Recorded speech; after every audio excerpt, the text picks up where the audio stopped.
to the following presentation of the National Football League.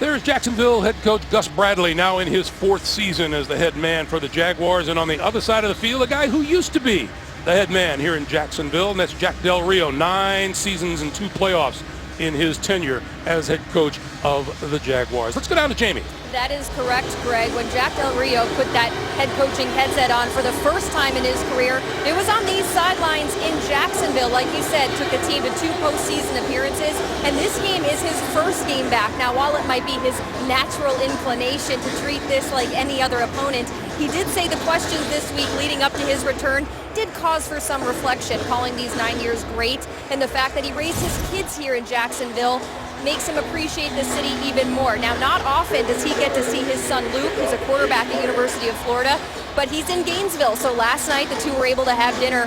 The Gators are on a bye week. We'll talk more about that later, but Luke and his dad, Jack, had a nice little dinner together, Greg. That's one proud papa, too, Jamie. Thank you very much. The Jacksonville Jaguars won the toss. They have deferred, and they will kick it off to the Raiders. Beautiful, beautiful, beautiful afternoon here in northern Florida. This kick will go into the end zone, will not be returned by Jalen Richard.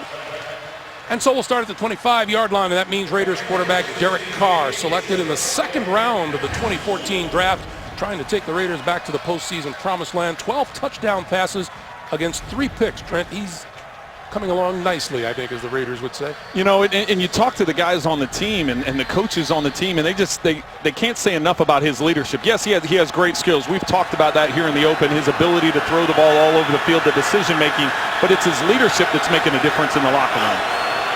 From the 25-yard line as we get it underway. This is DeAndre Washington, and Washington picking his way through the left side across the 30 to about the 31-yard line. The veteran on the Oakland offensive line is the left tackle, Donald Penn, in his 11th season out of Utah State. And one half of the Raiders' talented wide receiver duo is Michael Crabtree, who has caught 5 of Derek Carr's 12 touchdown passes.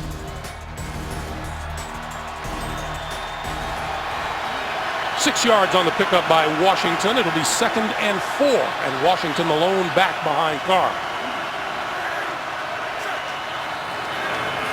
Washington once again, and he'll lose yardage this time. Hit behind the line of scrimmage. That'll be a loss of about 2. Telvin Smith on the charge across the line. The Jaguars defense, the youngster who bears watching, rookie Yannick Ngakoue, who has 4 sacks, 1 in each of the last 4 games.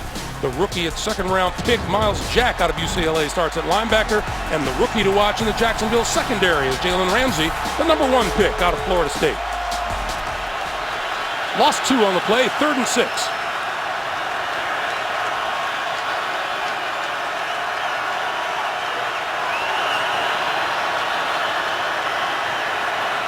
Jaguars drop back into the secondary. Carr pulls on, now throws, sideline, incomplete. Overthrew his intended receiver, Michael Crabtree. And Greg, that was great timing by the Jaguars defense. They had all the defenders up near the line of scrimmage, only 1 safety deep. It appeared they were going to bring pressure, go man-to-man. Right at the last second, they decided to drop the safety out. Look how they have everybody near the line of scrimmage. Then they drop the linebackers out, they drop safety out, they go to a cover 2.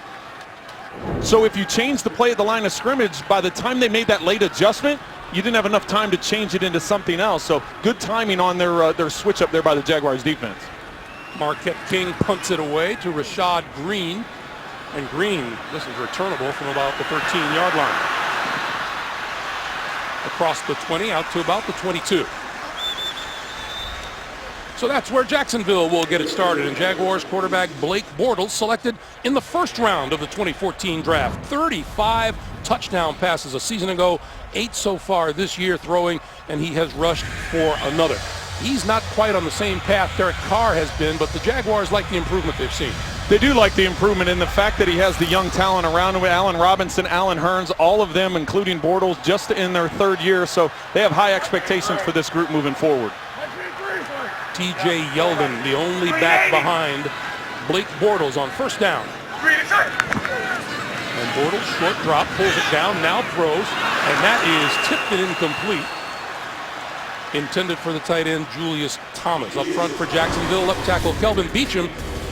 Practice time was limited by a bad knee this week, but he starts today. And the Jaguars are a handful at wide receiver. Pro Bowler Allen Robinson led the NFL with 14 touchdown catches last year. He has 3 so far this season.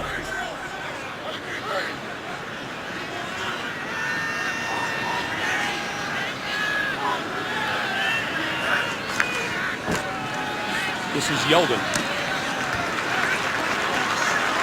And not much there as he moves it out to about the 23.5-yard line on the Oakland defense. Stacy McGee starts inside. He's the Raiders sack leader with 2.5. At linebacker, number 54, Perry Riley Jr. starts at middle linebacker this afternoon in place of the rookie Corey James. And cornerback Sean Smith, the Raiders team leader in interceptions with 2.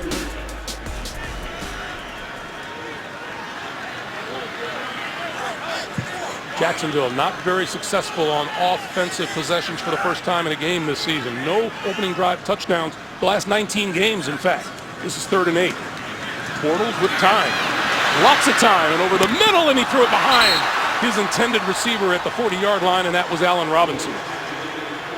A lot of battles going on there between Robinson and Sean Smith. Sean Smith ends up falling off there at the end of the route. But watch all the hand contact between the two of them up the field. Robinson looking for the penalty. Looks like there's a little give and take by both players. The reaction of the crowd as they look at the replay. Brad Nortman to punt it away to Jalen Richard. Richard, the rookie free agent out of Southern Miss, standing at his own 26-yard line. Nortman booms it out of there. And this is Richard from the 19. Not much room as he works his way back up to close to the 30-yard line. That is where Oakland will go back to work on offense when we come back to Jacksonville scoreless in the first one. That's Jacksonville coach Gus Bradley, who was making a case with one of the officials looking for a flag on that last pass play. There was none forthcoming, and here is Oakland at their own 30-yard line. Latavius Murray makes his first appearance of the day in the backfield. Carr rolls, throws. Behind him, but making the catch is Michael Rivera, the tight end, and we have a penalty marker down.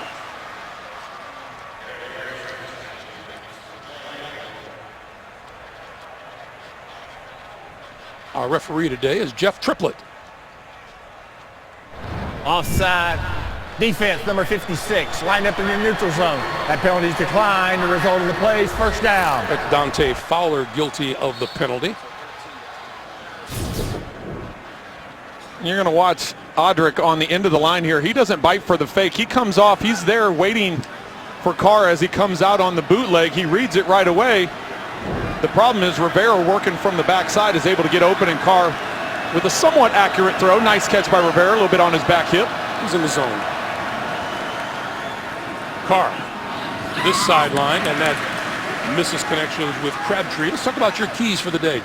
Well, let's start with the Raiders, and that big money defense right now needs to pay dividends. They spent a lot the last 2 off seasons, and they're ranked 32nd. Derek Carr needs to bounce back. He's had a good season, but last week against the Chiefs, interception and a fumble. And for the Jaguars, they need to put some pressure on Carr, as we've already seen today, and eliminate the drops. They've got 10 drops in the last 2 weeks, have the Jaguars. You know, you mentioned drops every week. That's the quarterback in you. That's right. It gets under your skin a little bit. Carr with time, flips it out. That's complete to Seth Roberts, and Roberts tackled at about the 46-yard line. That's not enough for first down. Aaron Colvin making the tackle.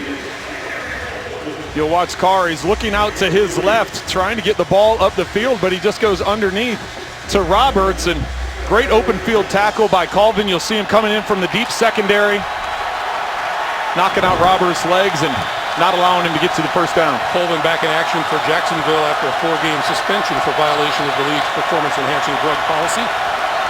3rd and 7. See all the late movement by the Jaguars? We showed it earlier, but they're doing it once again, trying to shuffle guys around and cause some confusion. On the blitz, Carr on the run, and he makes the connection to Michael Crabtree.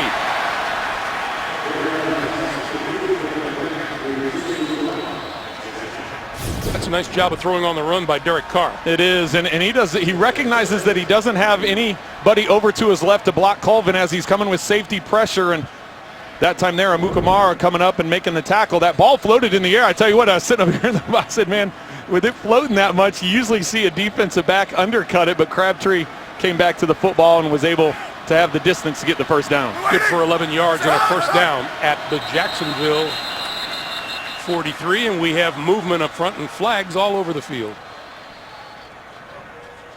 Neutral zone infraction, number 99 defense. 5-yard penalty, still first down. The penalty is on Senderick Marks of the Jaguars. Michael Crabtree, 25 of his 31 catches, and now 26 of 32 have gone for a first down, tied for the NFL lead with those 5 touchdown catches we told you about. Well, after moving across the bay there from San Francisco to Oakland, he's been a nice addition. He's helped out Amari Cooper quite a bit in terms of understanding and learning this game. The fake to Latavius Murray. Carr gonna lob it, has his man open, and he's got him inside the 15-yard line. That's Seth Roberts.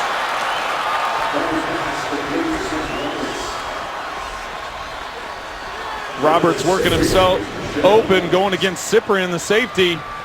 You could see the play fake that was able to draw the underneath coverage. Roberts coming from the backside, almost running a wheel route like a drag, and then worked his way up the sideline. Cyprian coming up, biting on that play fake. From the 12, Murray pulls his way inside the 10 to about the 7. Trent, that penalty set him up at 1st and 5. Does 1st and 5 open up the playbook for you more than 1st and 10? It does quite a bit. As a play caller, you can use more things. There's more things at your disposal. You can take some chances up the field that maybe you wouldn't normally take because you're automatically going to be 2nd and 5 if you get an incompletion. Oakland, one of the best red zone teams in the NFL. Carr, whip time, and throws it away. 15 trips to the red zone for the Raiders this year, 12 touchdowns and 3 field goals. And you can see why part of it is the play of the offensive line for the Raiders. Only 7 sacks on the year of Derek Carr. He's able to go through his progressions. He understands as that pocket collapses, there was nowhere for him to go. Make the smart decision, throw it out of bounds, set your team up for a good 3rd down. But Jack Del Rio was raving about his offensive line, both talented and deep. 3rd and 5. Carr. End zone. Incomplete. Intended for Clive Walford, the tight end. Well, and I thought Posluszny was either going to tip this ball or intercept it. This is a tight window. Trying to throw it to Walford in there. Almost got there, too. A little bit risky. You can see. Actually, Posluszny gets a finger on it. You can see him just tip the ball at the last minute, causing a little bit of wobble and not allowing Walford to completely catch it. 26-yard field goal attempt upcoming from Sebastian Janikowski. 17th season in the National Football League, and Janikowski tried and true. 3-0 in favor of the Raiders with 9:06 to play in the first. The NFL on CBS is sponsored by Southwest. Yes to low fares with nothing to hide. That's transparency. Progressive. Handing off big savings to you. And by Honda. Great deals are waiting for you at your local Honda dealer. See, Trent, you live in Kansas City, Missouri. This is a beach. It has water, it has sand, and all that good stuff. This is Atlantic Beach, about 25 minutes from here. That's why you live near the beach. That's why you don't enjoy the leaves changing in the fall, that kind of stuff. I don't. Get me closer to the hurricane. That's right. Marquise Lee on the run at the 2. Back to the 20, across the 30, and out to about the 33-yard line. Let's talk a little bit about Blake Bortles. Well, when you try and break him down on film and you see what he does well, it's pretty easy to pick out the fact that he has a strong arm. He can make all the throws down the field. He's got a big arm. He throws well on the run. He's 77% when he breaks outside the pocket or there's a called throw outside the pocket. The thing that he's had a little trouble with this year, understanding the game management of it, when you can take those risks and when you need to try and squeeze it in there. And He's just got to do a better job of that as this season progresses. He's done a good job the last 2 weeks, which are both wins. This is Chris Ivory making his first appearance of the day, and he tries to spin for some yardage and may have gotten one at the most. Scout defense by the Oakland Raiders with NFL Game Pass. Replay the games you missed with condensed games in 45 minutes or the full broadcast version. Get the new midseason offer today at NFL.com/Game Pass. Well, and something's got to give in that run game for the Jaguars. They're come into this game only rushing for 71 yards a game, 31st in rushing the football, but the Raiders are giving up 132 on the ground. Right now, the Raiders defense is winning that battle.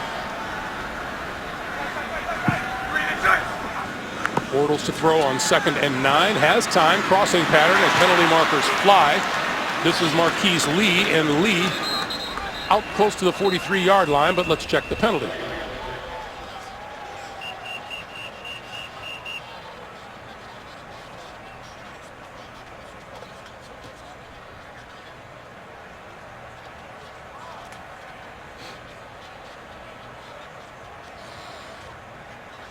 Pretty much good at guessing the penalty where the flag comes from. Well, I think they're going to get holding on the defense. I think they're going to get holding up the field. I'm not sure who it was that was on Walford, but Walford was working the middle of the field, and it looked like that's where the flag came in.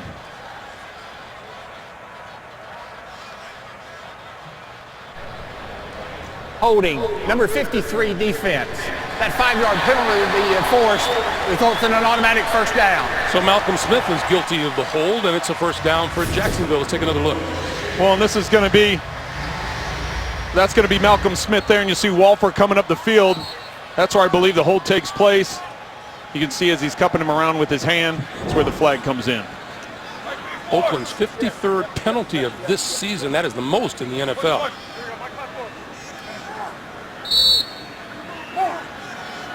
So a new set of downs for Bortles. This is Ivory. And Ivory out to the 44. Is there a loose ball? Raiders are pointing the other way.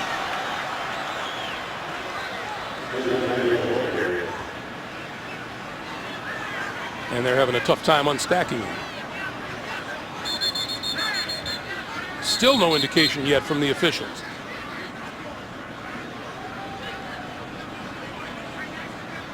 And every indication is, yeah, Jacksonville maintains possession.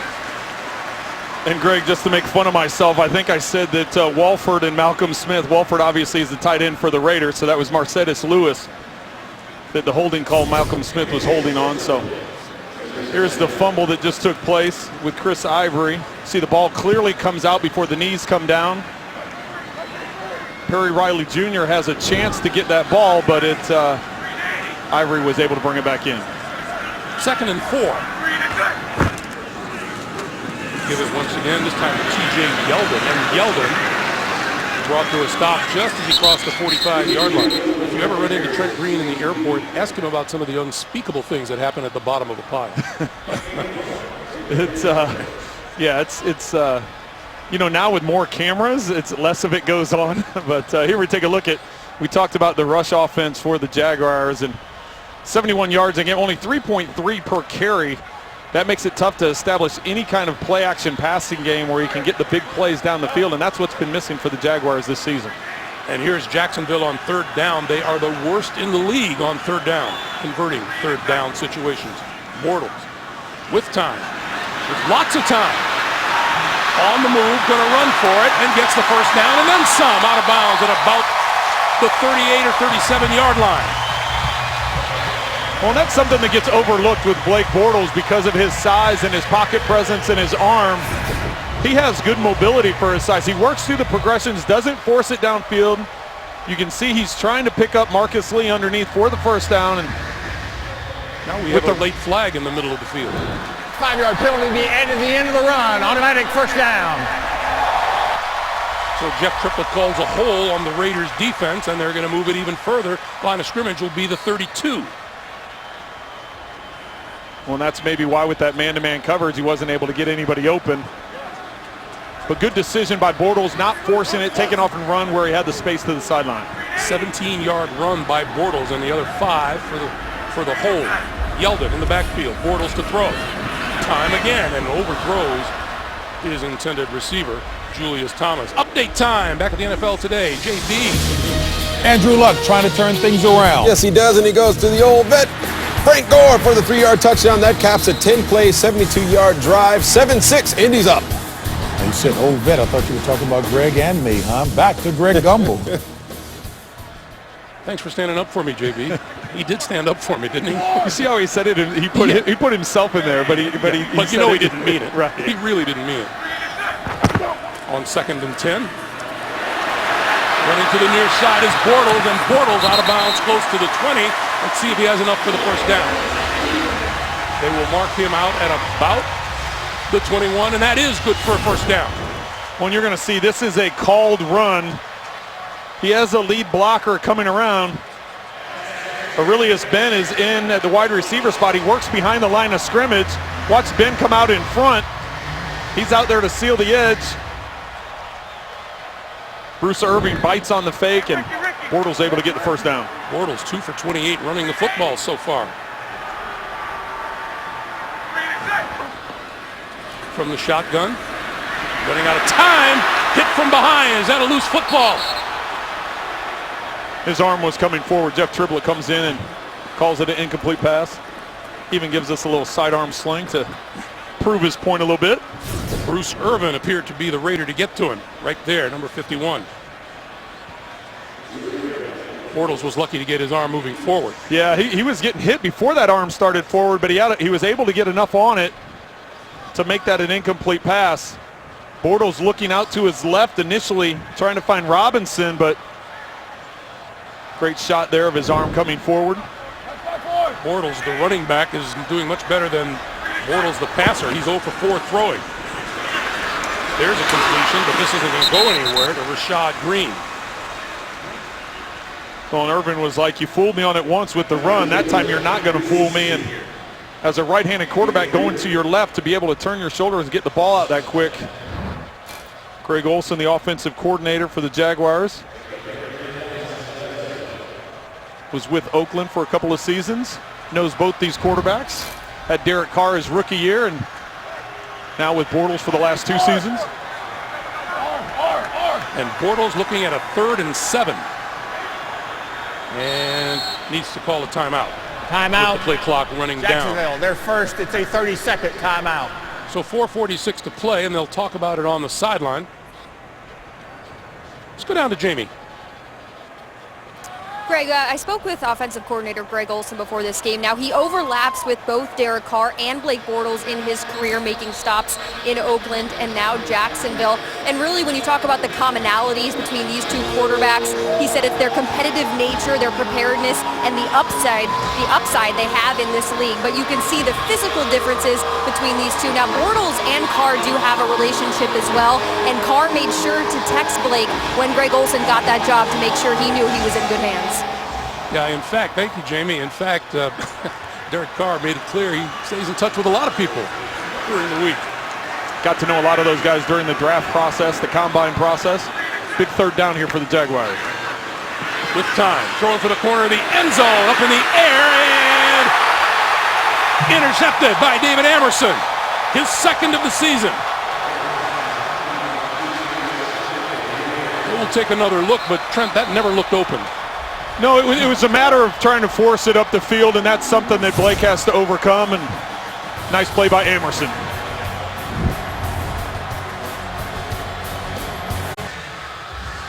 We're going to take a look at the interception. Here we have Hearns on an out route, and then you got Lee working the corner route, but I want you to keep your eye on David Amerson. That is who Blake Bortles needs to look at. You're coming out, you're keeping your eyes to the flat. You want to draw the corner to the flat, make him think that's where you're going.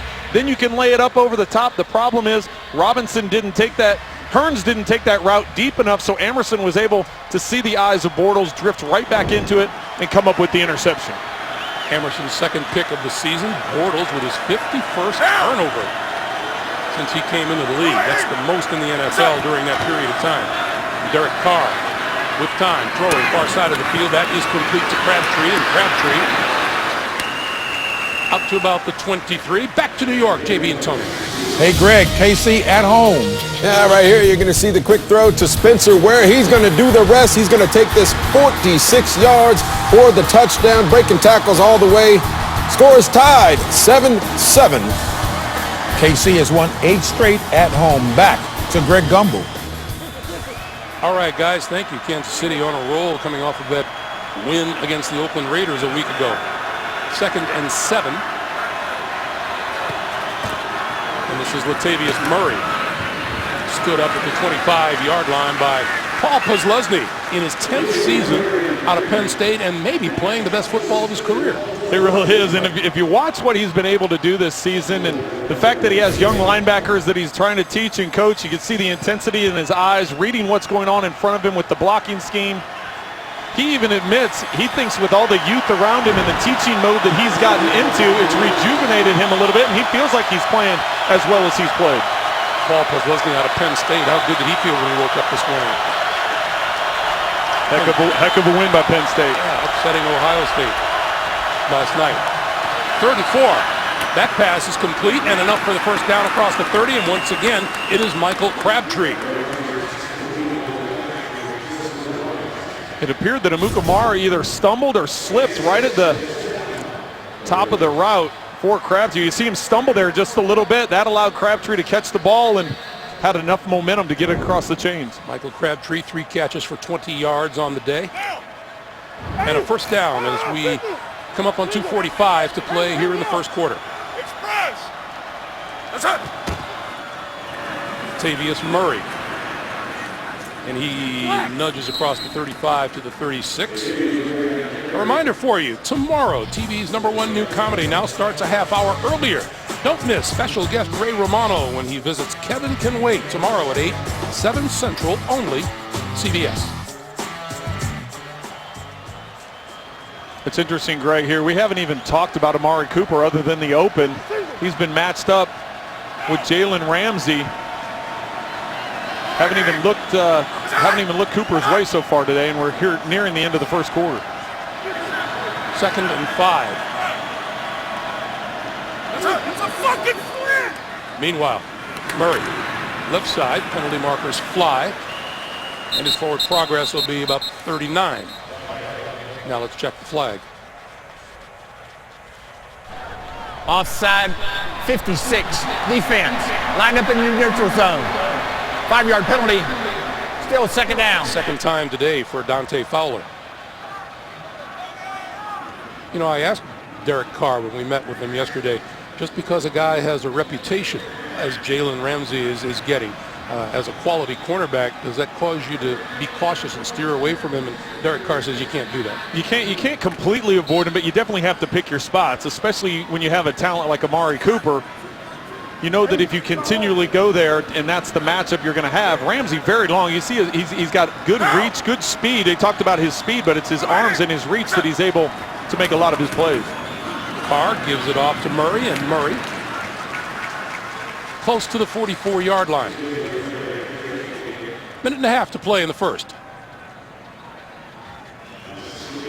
Raiders trying to work the running game. Right now, 6 carries for only 19 yards, but consistently trying to push that rushing game to take some of the pressure off Derek Carr. That rushing game comes into the week the 13th best in the league. They have 3 different running backs with more than 150 yards rushing on the season. Murray in the backfield is one of them, 2nd and 8.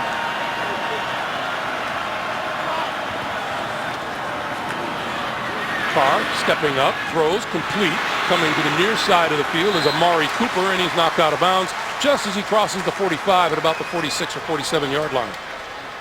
A reminder for you, your weekend begins on Thursday when these Jacksonville Jaguars visit the Tennessee Titans, only on NFL Network. Well, I think Ramsey and the Jaguars will take that all day. And Amari Cooper is going to be running the underneath routes as opposed to pushing up the field. 3rd and 5. Crabtree one-on-one down here at the bottom of the screen on Amukamara. Carr looks this way, throws, and off the fingertips of Crabtree. Turned it back toward his quarterback and couldn't hold on. Well, that's a good back shoulder throw. That's one that Crabtree has to come up with. He generally does a good job with these, and you can see the location of the ball. And Mukamara driving on it. You want to put it to the outside. You want to put it low and away on that low hip. That's one that Crabtree's got to make. So on comes the punter, Marquette King, and Rashad Green drops back to his own 10-yard line for Jacksonville.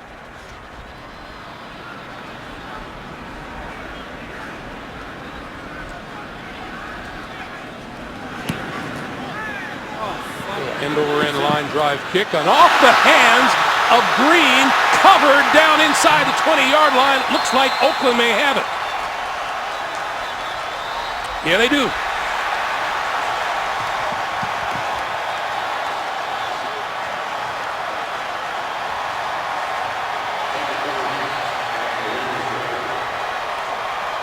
Covering the ball for the Raiders was Andre Holmes. And Greg, this is really what's been going on between these two teams. If you look at them on paper, what's the biggest difference between a 4-2 team and a 2-3 team? And right now the Raiders are +5. After this fumble recovery, it makes them +6 on the season in turnover ratio, and it makes the Jaguars -5 in turnover ratio. So giving great field position to the opponent has hurt the Jaguars all season long. And with 7 seconds to go, the Raiders reclaim possession at the Jacksonville 17.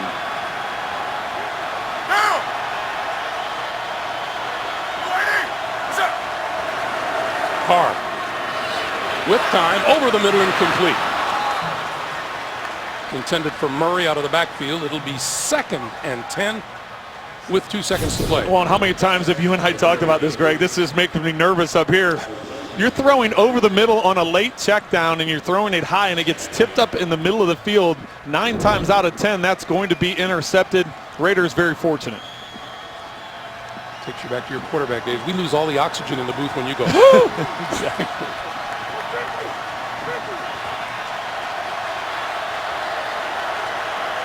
On 2nd and 10. Carr going to give it to Olawale. And Olawale inside the 15 to the 14-yard line, and that'll bring us to the end of the first quarter here in Jacksonville. A Sebastian Janikowski field goal, the only thing on the goal on the scoreboard so far. 3-0 Raiders. You're watching the NFL on CBS.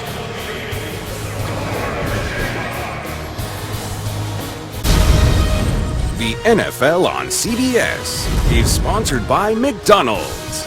I'm loving it. And by Bud Light.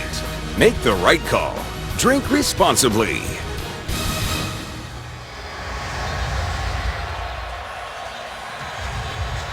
Back in Jacksonville for the start of the second quarter on an absolutely beautiful, beautiful afternoon. 70 degrees, sunshine, and 0 chance of rain. Oakland with the ball at the Jacksonville 14. 7 yards for a first down, 14 yards for a touchdown.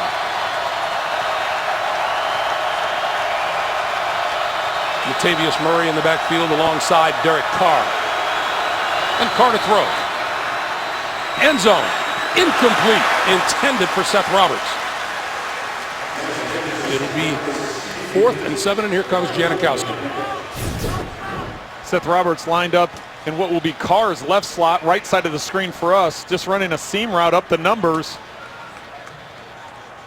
He has Cooper on the outside and just a little bit too far on the throw from Carr. So here's Janikowski, and this one from 32 yards away.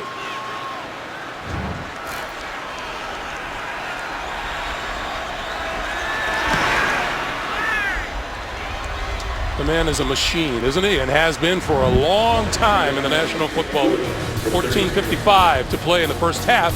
The Raiders' lead is 6-0. You're watching the NFL on CBS. We were talking with Derek Carr yesterday. He said he's not a yeller or a screamer, but when he does get frustrated, he yanks his chin straps down just like that. You know, but watch Jack Del Rio. Watch. The reaction of the head coach is priceless. Comes over, taps him, and says, you know what? You made a good decision. Yeah, you would like to have that throw. You'd like to get the touchdown. But you know what? You didn't throw the interception. You put us in position to put points on the board. Okay, we had a whistle before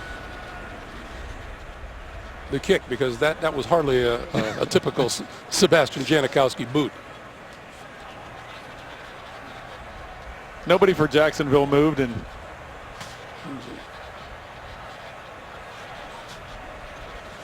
yeah, there's usually some communication between the officials that we're ready to go. 1, 2, 3, 4, 5, 6, 7. They're all talking this thing out. Reset the game clock to 14:52. So we'll do that.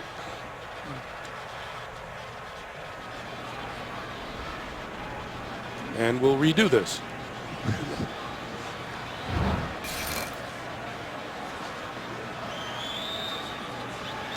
You know, Sebastian Janikowski, Adam Vinatieri, they're modern-day miracles in this game, aren't they? Well, he's, you see Sebastian shake his head when the official handed him the ball. He's like, I've only kicked the ball off like 1,000 times, and it's I happened to go a little early that time, so he's more accustomed to kicking it through the end zone.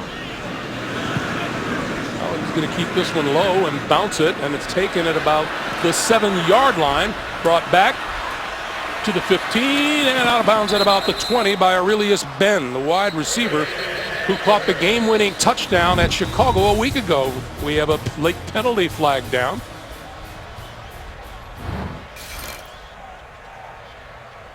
All the way back on the other 40. They're saying like the Raiders might have been offside on the kickoff. Offside on the kicking team, number 56. Jacksonville is elected to re-kick with the 5-yard penalty. So we'll do it again. Well, that last time, Janikowski just did a little pooch kick trying to keep him inside the 25 instead of hammering it into the end zone. With them moving it back 5 yards, I wonder if he'll go all out on this one. Do we get the cannon shot on this one? Right.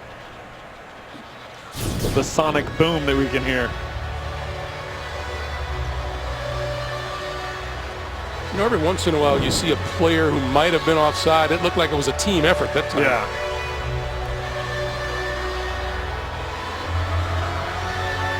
Usually tell when the officials don't call out a number. They just say a bunch of them. Or on the kicking team. It's like that illegal procedure by the offense because you had like 3 guys move. It's like, who's going to be the one to get called out here? This has to be approaching a world record for the amount of time Sebastian Janikowski's been on the field.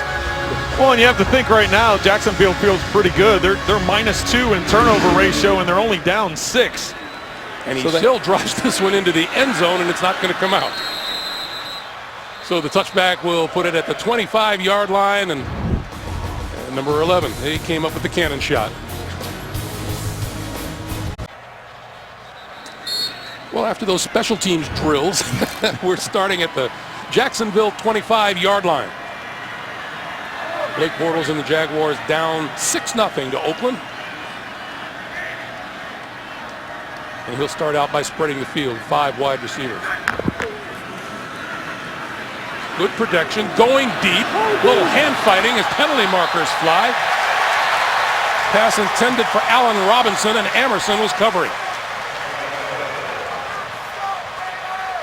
That time, the Jaguars trying to spread things out and get Robinson up that right seam.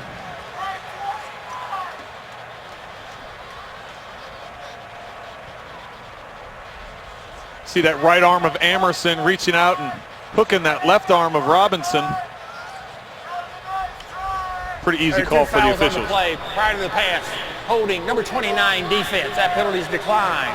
Pass interference, number 29 defense. That penalty is accepted. The ball was placed in the spot of the foul. First down.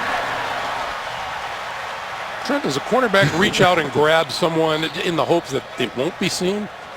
Well, they reach out and grab because they don't want to give up the touchdown. And I think as defensive coaches, they would rather, instead of a guy just flat out beating you and giving up a quick 6, go ahead and grab him and prevent that from happening. All right, from midfield, Ivory, this side, 30, 20, and knocked out of bounds inside the 10-yard line. It'll be first and goal. Reggie Nelson pushed him out.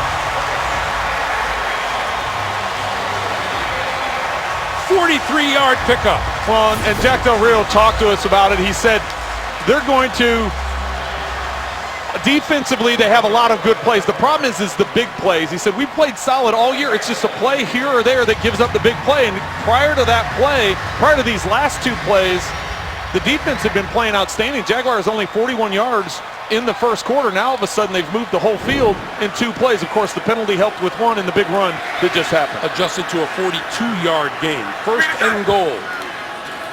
Ivory again.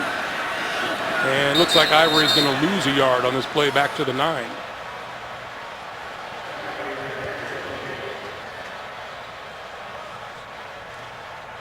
We talked about the big money free agents that came in this year. They also brought in some guys last year with Malcolm Smith. The guys they brought in this year, Bruce Irving, Sean Smith, the corner, Reggie Nelson, the safety.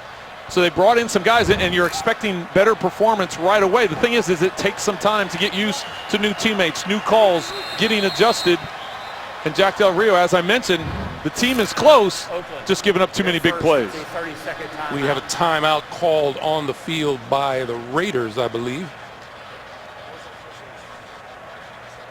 So while they do that, we'll do this. Remind you that coming up, the Verizon Halftime Report. Join JB and the guys for all the latest NFL scores and highlights, as well as a preview of Thursday Night Football on the NFL Network, all coming up on the Verizon Halftime Report. So the line of scrimmage closer to the 10 than it is to the 9-yard line, but it is second and goal.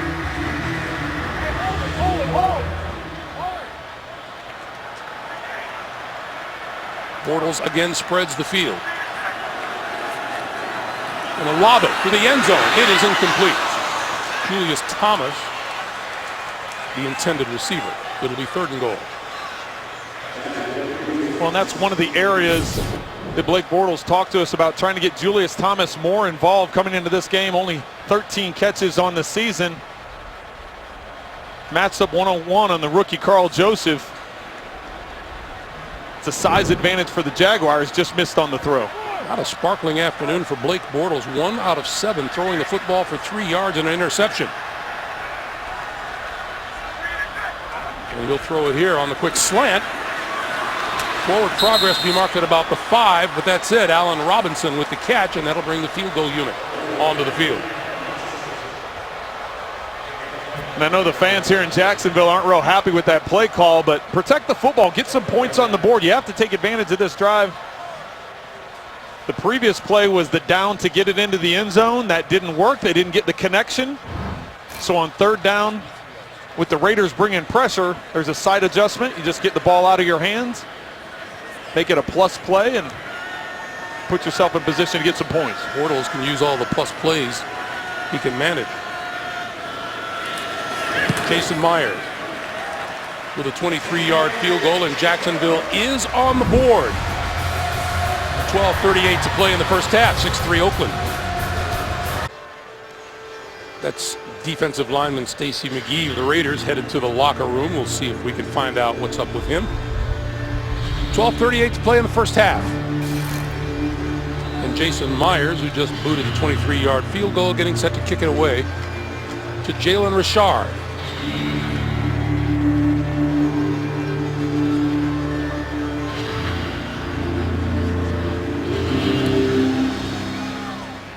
And see what Richard does with this one. He will not bring it out, and they will start from the 25-yard line. Let's talk about Derek Carr. What you look for from him?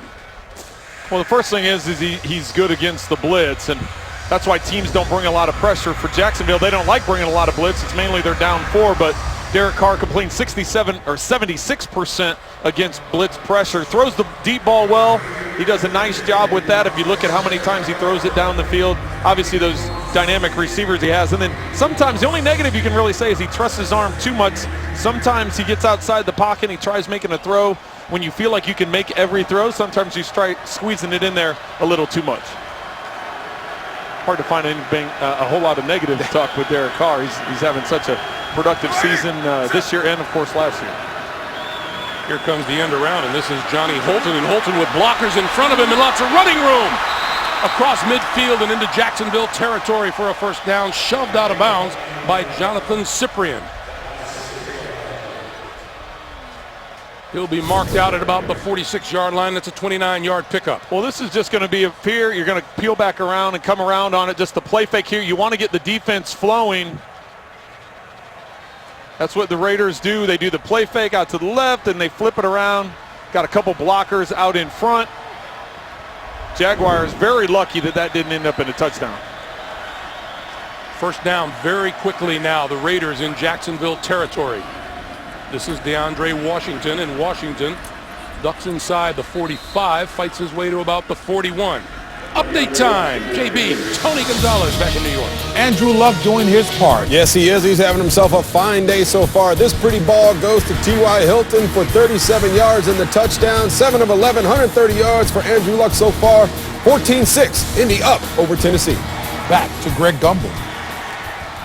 All right, guys, thank you. You know, Andrew Luck is such a competitor. He's not going to sit still for this lackadaisical approach to the game that the Colts have shown so far this season. Yeah, you're just waiting for him to unload. He's struggled so far this year, but it looks like they're dialed in today. Latavius Murray breaking through on the right side and down close to the 30-yard line.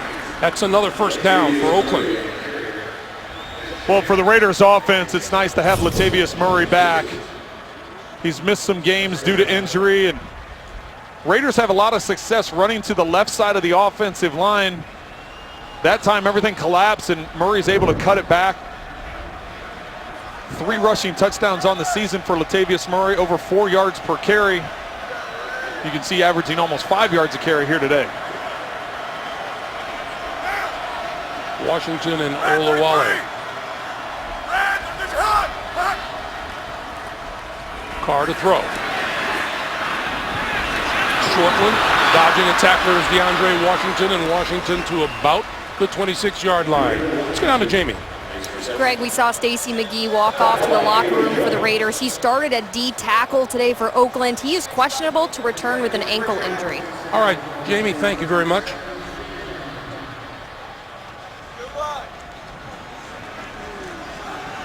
Jack Del Rio telling us yesterday that he likes his depth on the offensive line and sometimes sacrifices the other positions in order to keep that there. Washington. And Washington stood up at the 25. When you talk about that offensive line, they're very productive over on that left side with Donald Penn and Osimile. Rodney Hudson brought him over a couple years ago from Kansas City, so that left side's been pretty solid. They've actually started 3 different right tackles on the season. They've played 5 different guys in that right tackle spot, so trying to get that side nailed down. But I'm sure Derek Carr appreciates a head coach in an organization that places an importance on an offensive line. He carries 10, which is more than the average coach carries around the NFL. 3rd and 4.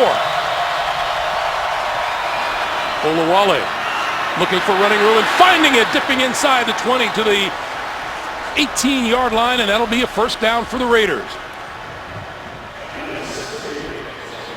Olawale's lined up in the backfield. He's just going to give a quick counter step and come in. He's going to follow Austin Howard. Comes around, the tackle comes around on the counter play, able to kick out the Jaguars and give room for Olawale to turn it up inside. So the Raiders now with a first down at the Jacksonville 18. Clock continues to move, 8:40 to play in the first half. Washington is out, Latavius Murray onto the field, and that's Murray switching sides next to Derek Carr, who will give it to Murray. And Murray, left side, inside the 15 to about the 12.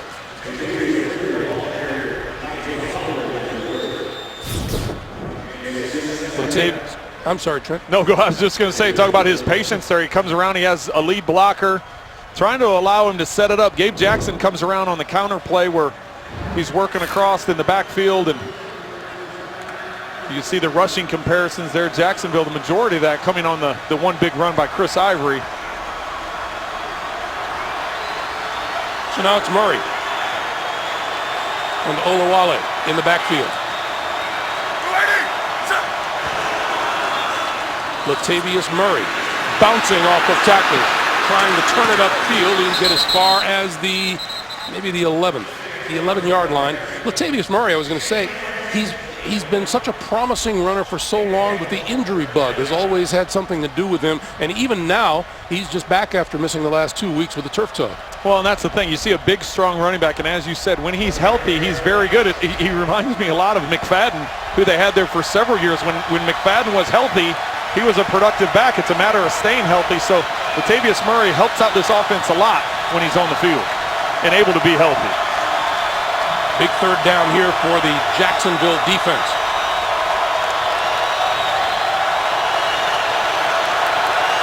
Mark's up here, got one-on-one at the top of your screen. He's going to throw that way, and he's got his completion to Crabtree. Crabtree for a first down to the 5. It's the matchup they've been going to most of the day. Amukamara on Michael Crabtree. This time, instead of running a back shoulder stop throw, you're just running a stutter to the outside quick slant. Crabtree able to secure the catch for the first down. First and goal for Oakland at the 5.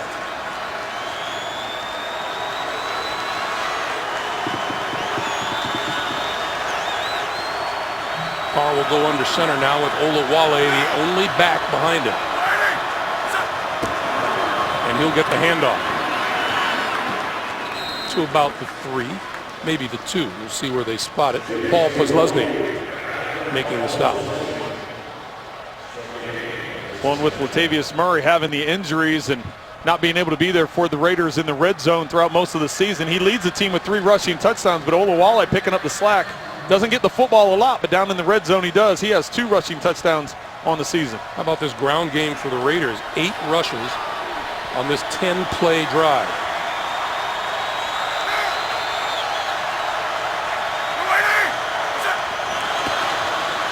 Murray looking for the end zone. Got it for the touchdown.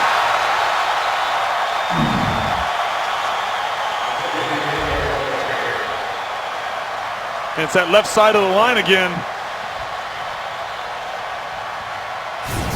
They like running behind that left side, and once again, that's where they attack. Murray able to extend, get it into the end zone, and I was actually looked up as soon as they scored. I checked out their sideline because after the 2 field goals, Del Rio, I was wondering if he was going to go for 2. He goes for 2 just about as much, if not more, than anybody in the National Football League. But settling it what appears to be to go for the extra point. Jack Del Rio told us when this team acquired Kelechi Osemele, the left guard, that he really solidified this offensive line. Here's Janikowski.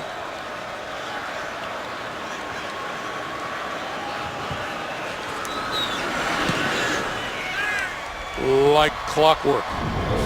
11 plays, 75 yards, took 7 minutes off the clock, and Latavius Murray with his 4th rushing touchdown of the season.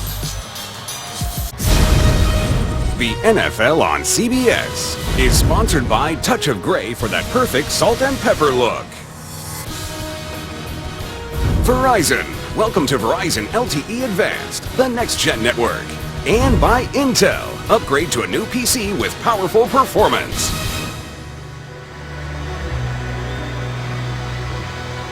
We welcome you back to Everbank Field here in Jacksonville, where the Jaguars trail the Oakland Raiders 13-3. There's that scoring drive. The Raiders put the first touchdown of the day on the board. This one into the end zone will not be returned by Marquise Lee, and they'll start from the 25-yard line. Getting to be that time where number 5 has to find a little offense. 5:32 to play in the first half. Part of the crowd here in Jacksonville. 5.5 to play here in the first half. And Blake Bortles trying to get something started at his own 25-yard line before the teams go to the locker room.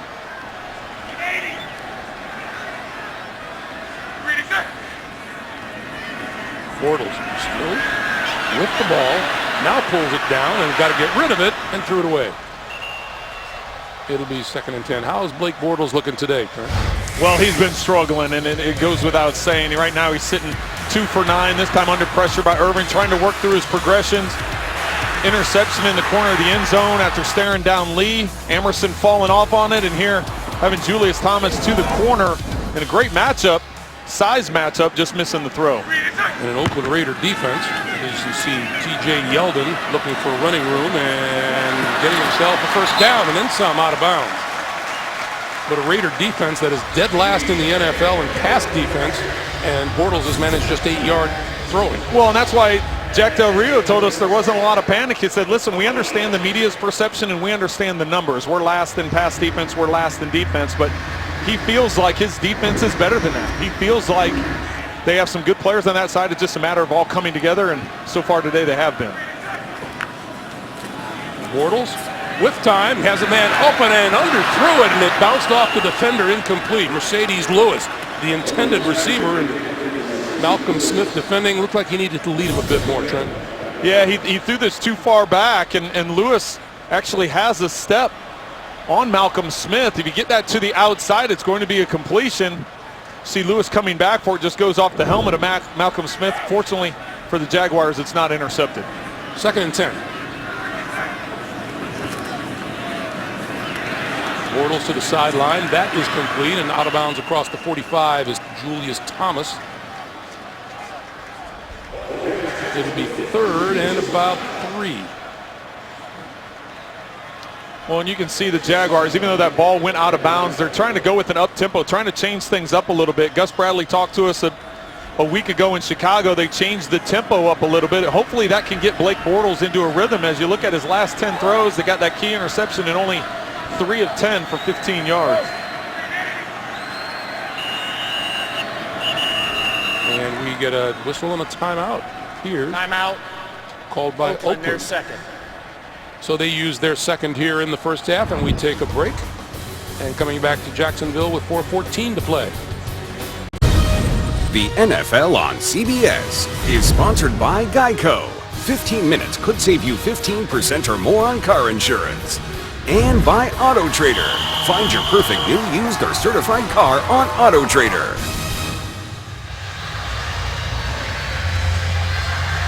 Back in Jacksonville, where Trent will apparently spend halftime. It's warm enough here. I can't get over the weather.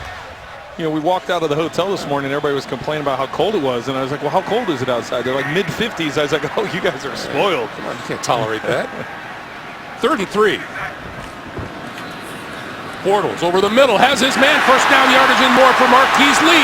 Lee to the 30, to the 20, and down close to the 15-yard line. DJ Hayden made the tackle. Marquise Lee is going to be lined up on the right, and he's coming across. He's got DJ Hayden in coverage, and Hayden falls down.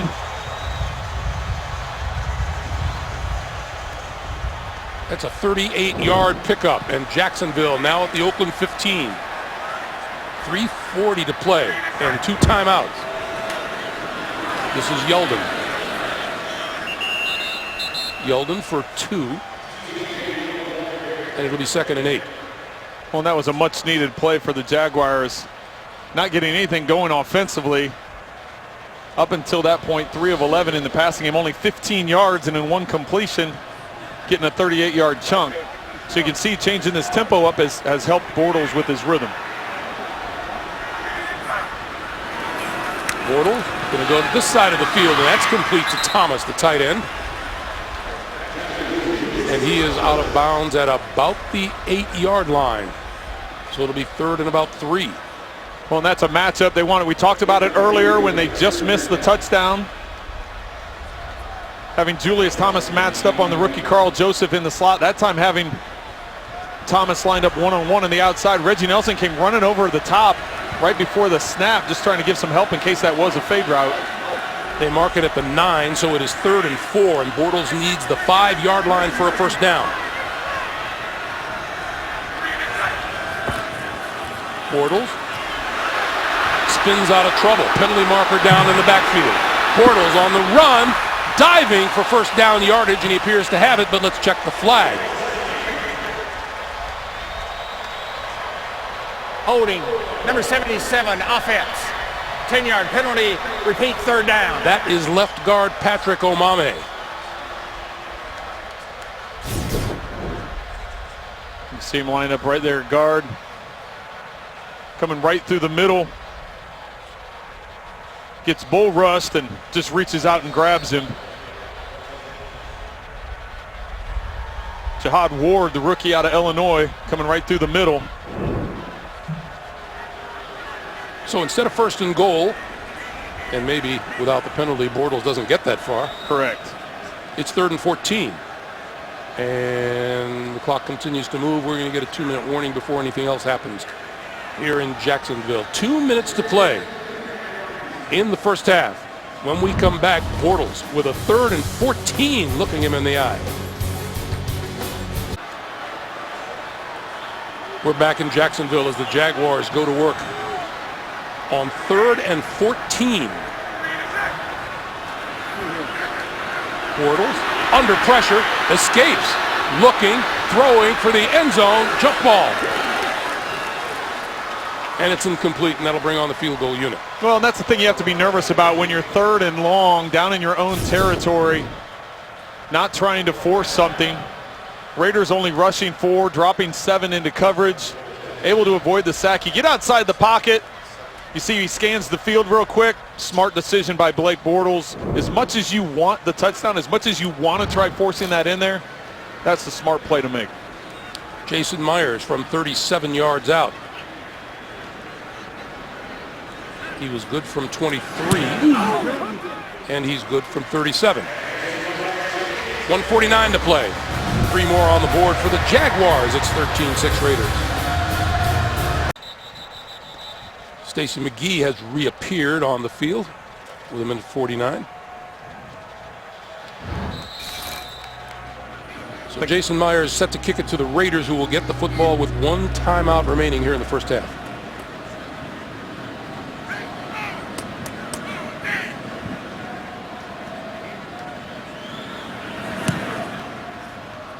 This is Jalen Richard. He will not run this one back, and the touchback will start the Oakland Raiders at their own 25-yard line. On October the 11th here in Jacksonville, Jaguars defensive tackle Malik Jackson chipped in to help in the relief efforts after Hurricane Matthew. He assisted employees of the Jacksonville Electric Authority that were working to restore power to homes with outages. Good for him. It's great to see, new to the community, new to the team. He's playing outstanding on the field, and nice to see him contribute in the community as well. Got a little windy in these parts, Trent. 1:49 to play. You live down the road, so you know that, right? Carr pulls it down, rolls, and throws to the sideline, and that's complete, and out of bounds at about the 30 is Michael Crabtree. Just a reminder, coming up on the Verizon Halftime Report, JV and the guys back in New York with scores and highlights and a preview of Thursday Night Football on the NFL Network, all coming up on the Verizon Halftime Report. We've seen a lot of Michael Crabtree and not so much of Amari Cooper in the first half. Well, and that says a lot about Jalen Ramsey, and you know, even though Derek Carr said you don't want to go at him too much because of the plays that he can make, you also, right now, you're eliminating Amari Cooper from the game just because of the ability of Jalen Ramsey to shut him down. That pass over the middle, and that's complete to Latavius Murray, and Murray has the first down out to about the 37. And the clock continues to move with 1.5 minutes. Well, and the Raiders still have the 1 timeout. You have to remember they have one of the biggest legs in the National Football League in Janikowski also, so you can get to about the 45, you're giving Janikowski a shot. Cooper just 1 catch for 4 yards today. Crabtree 5 catches for 32. And that pass over the middle, bobbled and dropped incomplete. That was in and out of the hands of Latavius Murray. Stops the clock with 1:08. And I apologize, Greg. Did you hear me again? You talked earlier about me taking the air out of the booth when that ball tips up over the middle. As soon as that ball tipped up in the middle of the field, I took my breath away. I know. We have emergency personnel standing by outside the booth whenever that happens. Goodness. Quarterback, you just holding your breath when you see that happen. So I'm just glad you don't scream. Right. I almost did that time. On 2nd and 10, plenty of time for Carr, and he throws. That's complete. And across the 40 to the 42 is Latavius Murray, who held on that time. It'll be 3rd down. Clock continues to move. 50 seconds to play. He needs the 47 for a first down. Raiders with 1 timeout. soft coverage on the outside. Carr gonna go deep. Inside the 10-yard line to Crabtree. 25 seconds on the clock, and Carr wants everybody to line of scrimmage, and now the timeout is called by the Raiders. Well, and the Raiders called a timeout here, but from where I'm sitting, I wonder if that ball ended up hitting the ground. It looked like he made the catch from here and he rolled over, but when he goes to roll over, he has the ball in his hands. It'll be interesting to see if it makes contact with the ground. Comes down, he's bobbling a little bit. Nope, he secured it against his body. You see it move a little bit as he rolled over, but right before he goes to the ground, watch how he tucks it up against and secures it with his body. You see there's no bobble. He has it secured. I thought maybe from all the way up here in the booth, the ball hit the ground. It doesn't hit the ground. It's actually on top of his chest.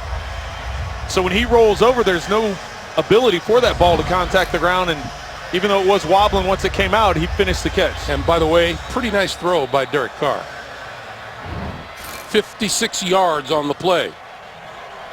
That's the third time today Oakland has had a play of 25 or more yards. Well, and it's Derek Carr's ability to extend the play, and then his arm strength once he gets outside the pocket. First and goal from the 2. Oakland is out of timeouts.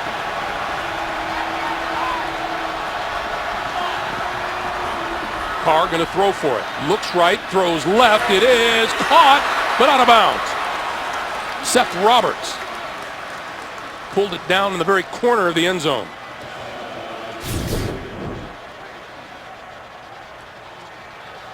Has the ability to catch it there, puts it high, gets the 1 foot, not able to get the 2nd foot down.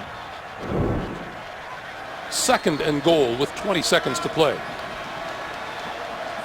On watching Derek Carr, he came out, he was looking to the right to Cooper up top, one-on-one with Ramsey, but didn't like the look of it, the jam that was taking place, so came to the backside.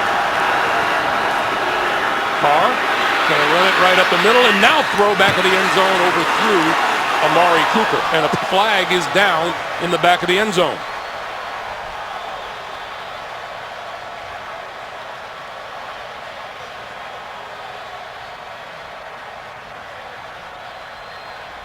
Could have been the Cooper went out of bounds in the back of the end zone and then came back in and touched it, or Cyprian with the bump. There's no foul for defensive holding as the ball was already had been thrown to another receiver.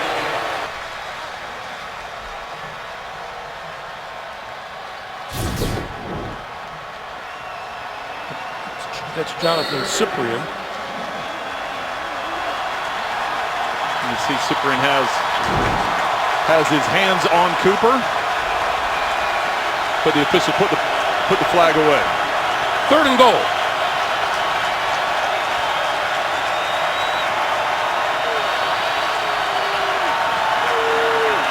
Carr throwing, quick slant, touchdown, Michael Crabtree. With the kind of first half he has had, that's only fitting. And we have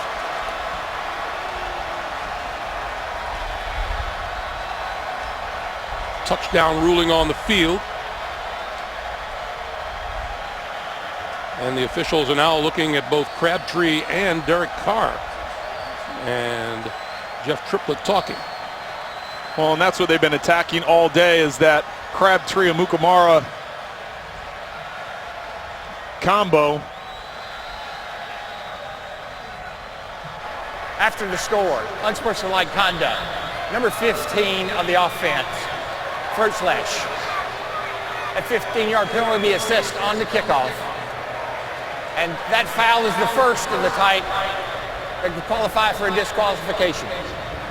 So Crabtree guilty in the end zone after the touchdown pass from Derek Carr. Crabtree now 7 catches, 90 yards and a touchdown. Here just stems him to the outside, gets across his face. Janikowski's extra point is good, and with 11 seconds to play in the first half, Oakland bumps its lead to 20-6.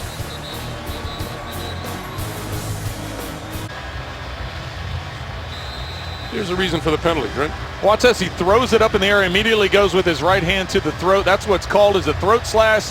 I don't necessarily see a throat slash. I just see him with his arm up around his neck. Very subtle, but the officials were in place, and that's the call they made.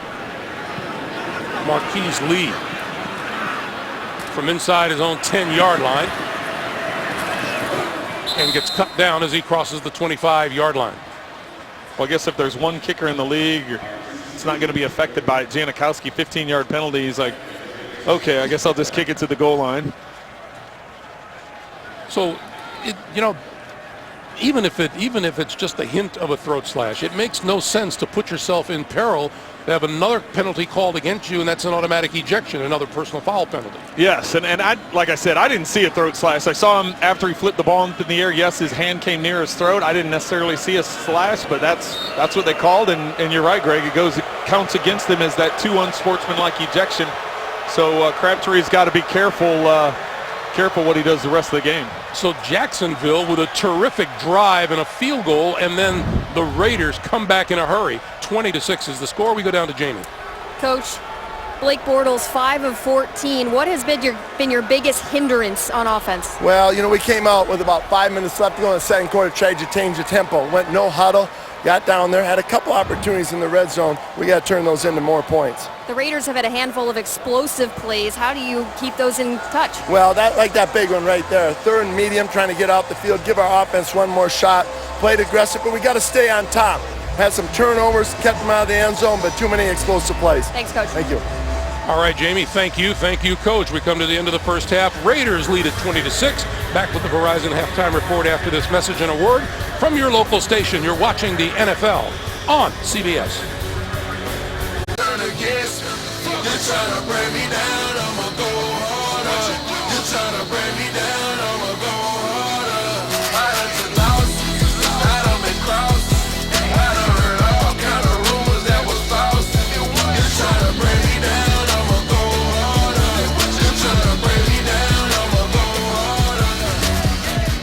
Welcome back to Jacksonville, everyone, as we get set for the start of the second half. The Raiders leading the Jaguars by a score of 20-6. Let's take a look at Who Are You Lovin', presented by McDonald's. And to close out the first half, the Raiders came right back after a Jacksonville field goal with Derek Carr throwing a touchdown pass to Michael Crabtree. And that is how we stand, 20-6. Greg Gumbel along with Trent Green. You and I were talking about the tail end of that. A holding penalty might have cost the Jaguars more than you might originally think. Yeah, the Jaguars would have had first and goal inside the 5-yard line because of that holding penalty. All of a sudden it made it a 3rd and 15, moved it back. They weren't able to pick up the first down, had to settle for a field goal, and gave plenty of time for the Raiders to go down and get in position for their touchdown. As you take a look at the numbers from the first half, you wonder, what is it about Blake Bortles that he is finding it difficult to get something started against, statistically, the worst defense in the league? Well, they come in, as you mentioned, the Raiders' pass defense is the worst in the National Football League, and Jack Del Rio was saying he doesn't think the numbers back up how good they are on defense, and so far today they've proven that out. Blake Bortles struggling to get anything going down the field or underneath. You can see they've been able to establish somewhat of a run game, but they haven't been able to carry that over and get some complementary offense with the pass game. Marquise Lee with the opening kickoff, and is still on his feet across the 30, across to the 35-yard line. So a 35-yard return just to bring you back. Who Are You Lovin' connection is Derek Carr to Crabtree for the touchdown. Well, Michael Crabtree's had a big first half, 7 catches, 90 yards, and a touchdown. He was able to take advantage of the matchup with Amukamara because Jalen Ramsey has been following Amari Cooper all over the field. Cooper only with the 1 catch for 4 yards in the first half, but Crabtree having a big day. Bortles trying to find something to jumpstart this offense. On the roll, he looks, he throws, and he's got his man. And that is out of bounds at about the 44, 43-yard line. Let's go back to that Michael Crabtree touchdown catch. There was more to it than just the catch. Well, he ends up getting the 15-yarder for the throat slash. You can see right there he goes to the throat. He doesn't slash, but then there's another angle. That's where the penalty comes in is later. I still don't see the throat slash from the second angle. We'll take a look at it after this play. The Jaguars are going to an up-tempo offense. Had some success with it toward the end of the first half. so they want to stick with it. Quick sideline pass is complete to Marquise Lee. Here's one last look, a different angle. You see him go to the throat. The first time, he doesn't get the penalty there. It's the second time where he goes to the throat. I still don't see a slash, but he has it up near his throat, and he kept it there for a while, and you can see the other players coming in to try and protect him. But you know, the bottom line question is, why do it at all? Exactly, and that's why the officials threw it. They're going to be sensitive to that, and rightfully so. But Crabtree has to be careful moving forward. Quick pass to the near side, and that's Alan Hearns, and Hearns comes out of bounds. And as we've made mention of in the first half, a second personal foul of that nature, and Crabtree is ejected automatically. Well, and that's why he has to be careful. You know, he's a guy that likes to he's very into games and likes to talk and, you know, really gets in the flow of the game, so he has to be careful the rest of the way out. But I like what the Jaguars are doing offensively here, not to overlook it. We had to clear that up from the first half, but going to this up-tempo offense, getting Bortles into some rhythm here. And this is Chris Ivory, and that will go for little or nothing, maybe a yard. It'll be second down. Darius Latham and Khalil Mack. Boy, Khalil Mack, we have not mentioned his name at all today. Hasn't been much of a factor. And the Raiders, with the defense that they run, they drop him into coverage quite a bit. You would think a guy that had 15 sacks a year ago would do nothing but come off the edge, but he's required in this defense to drop back in coverage sometimes, and so far today they've been able to take care of it. Bortles running straight ahead and close to the 25-yard line. He's going to be marked down at the 26. The tackle made by Malcolm Smith. And when I say they've been able to take care of it, it's Kelvin Beachum that's been able to take care of it over there at the left tackle. Bortles having good success running the football in the first half. 32 yards rushing at this point. 3rd and 4.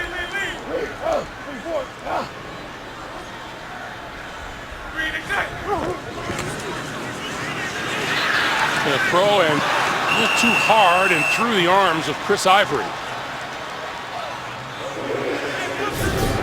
I thought maybe this was that gray area where they would go for it on 4th down, but they're bringing out the kicking unit.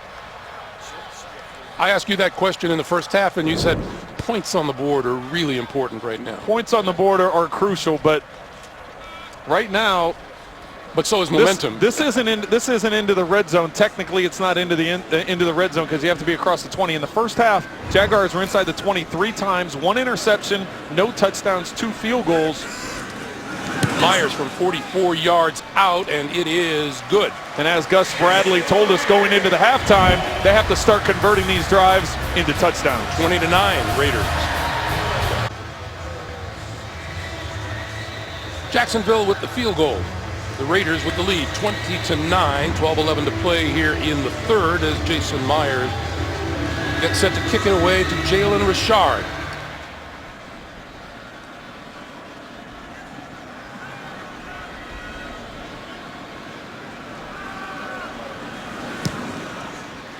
And this one will not be returnable. It's out of the end zone, and we go down to Jamie. Greg, I just learned a powerful lesson talking to Jack Del Rio coming out of the half. Go positive first with him. He gave me some grief when I asked about Amari Cooper's just 2 targets. He said, why are we talking about Michael Crabtree? Now for Cooper, he said it's fine that extra attention is being paid for him. For Crabtree, he feels like he's on fire. I did ask Coach whether or not he had to say anything to Crabtree about that potential second personal foul. He said, no, he's a veteran. He can handle himself. Back to school with Jamie. Thank you, Jamie.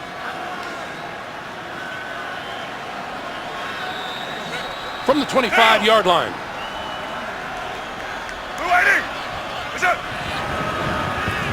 Carr flips it out to the near side. And across the 30 to the 31 is Amari Cooper. Cooper a week ago had 117 receiving yards in the first half. This week it was Crabtree in the first half as we have a player down on the field. And we will check on him and take a timeout and come back to Jacksonville in just a moment. The NFL on CBS is sponsored by Southwest. Yes to low fares with nothing to hide. That's transparency. Charles Schwab. And by Toyota. Let's go places.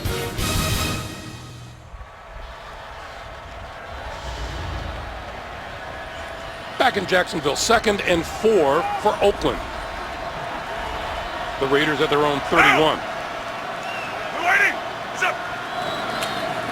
And this is Latavius Murray, and Murray with running room. It looks to be enough for the first down as he crosses the 35. The injury, as we took a timeout, was to Roy Miller, the 8-year veteran defensive tackle out of Texas. And he's right in the middle of your screen. They're looking at the back of his leg, and you can see nobody landed or kicked him in the back of the leg, but he was trying to drive forward and just went down. Coming up on 11 minutes to play in the 3rd. First down for the Raiders from their own 36, and Carr to throw. Carr to run. And out of bounds at the 40. I was asking you earlier about what's happening with Amari Cooper today. Well, the first half, he was only targeted one time. You'll see coming up here the one catch that he has, just a drag route underneath for only 4 or 5 yards. They got him the ball early here in the second half, but they had to line him up in the backfield and throw a swing route to him. So give the advantage to Jalen Ramsey so far today, taking Cooper completely out of the game. But the luxury the Raiders have is having Crabtree on the other side. He's got 7 catches, 90 yards, and a touchdown. So nice luxury for the Raiders.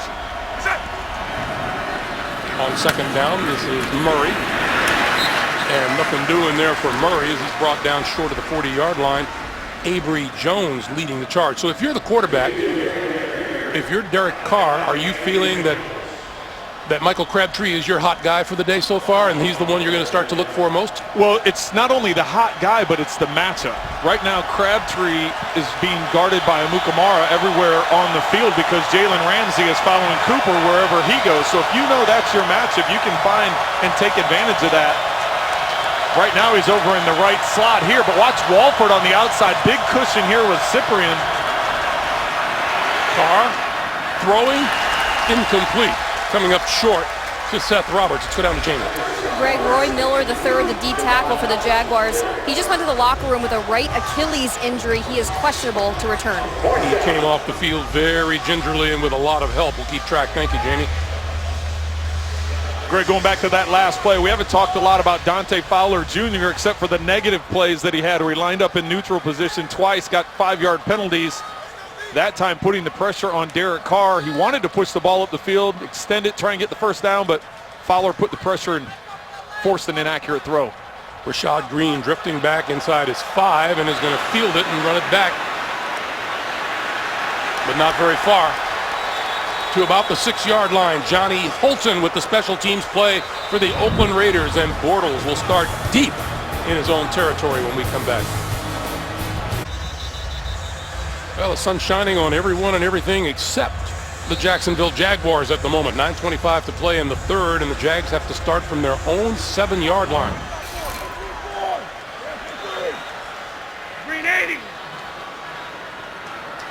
With TJ Yeldon behind him. Yeldon, the play fake to him, and the pass across the 20-yard line in and out of the arms of his intended receiver, Allen Robinson.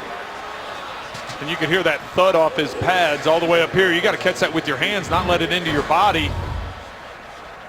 Robinson, here's the 2 big receivers. You see 1 catch for 5 yards, Hearns 2 for 25. Robinson should definitely have 2 after that last one bounced off his chest. Yeah, Bortles started the day completing 2 of his first 10 passes for 8 yards and a pick. Since then, he's completed 6 out of 9 for 82 yards. And it's changed when they've gone to this up tempo, not necessarily a 2-minute tempo, but a no huddle tempo. Quick pass to Marquise Lee on the near side. That's not going to get much at all. Maybe a yard.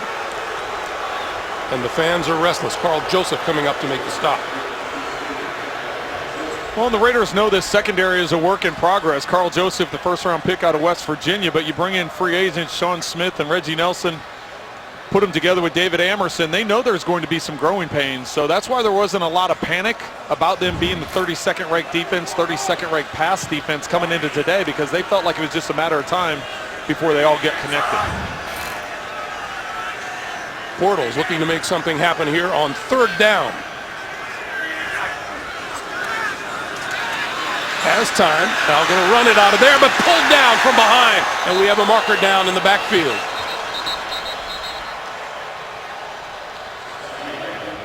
DJ Hayden making the tackle. This is going to go against the Jaguars. Holding, number 89 offense. That penalty's declined. 4th down. Holding penalty is on the tight end, Mercedes Lewis.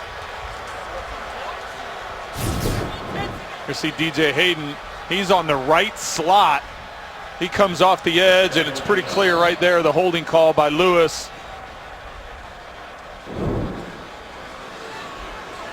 Jalen Richard is deep as Nortman gets set to kick it out of his end zone. And Richard from his own 36. And a great open field tackle just as he crossed the 40-yard line by Arthur Brown. 8:07 to play in the third. We're back to Jacksonville after this. The NFL on CBS is sponsored by State Farm.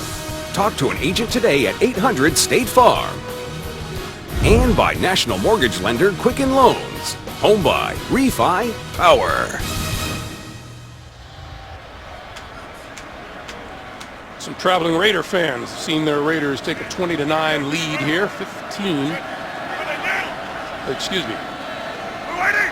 33 DeAndre Washington in the backfield. Play fake to him. Carr looking, pulls it down, throws shorter and incomplete. Off the hands of Seth Roberts.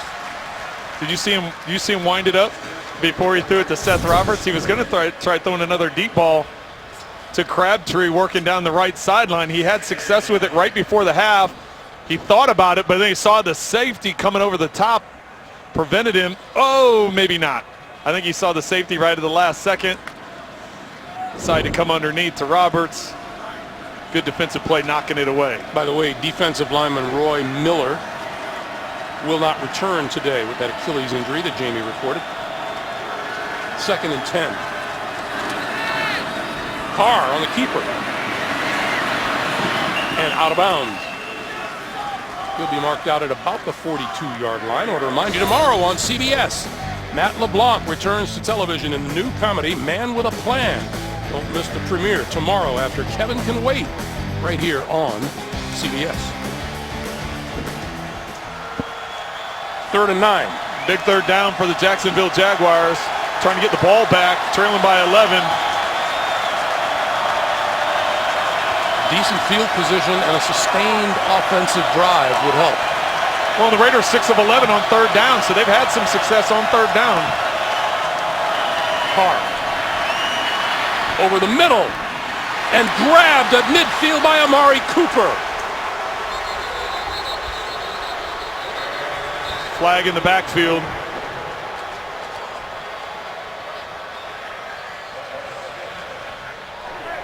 Holding, number 70 offense. 10-yard penalty, repeat 3rd down. That's on the left guard, Kelechi Osemele. I know this catch is going to be overturned as we take a look at the hold. Posluszny coming up the middle. You see the arm just hook around and grab him.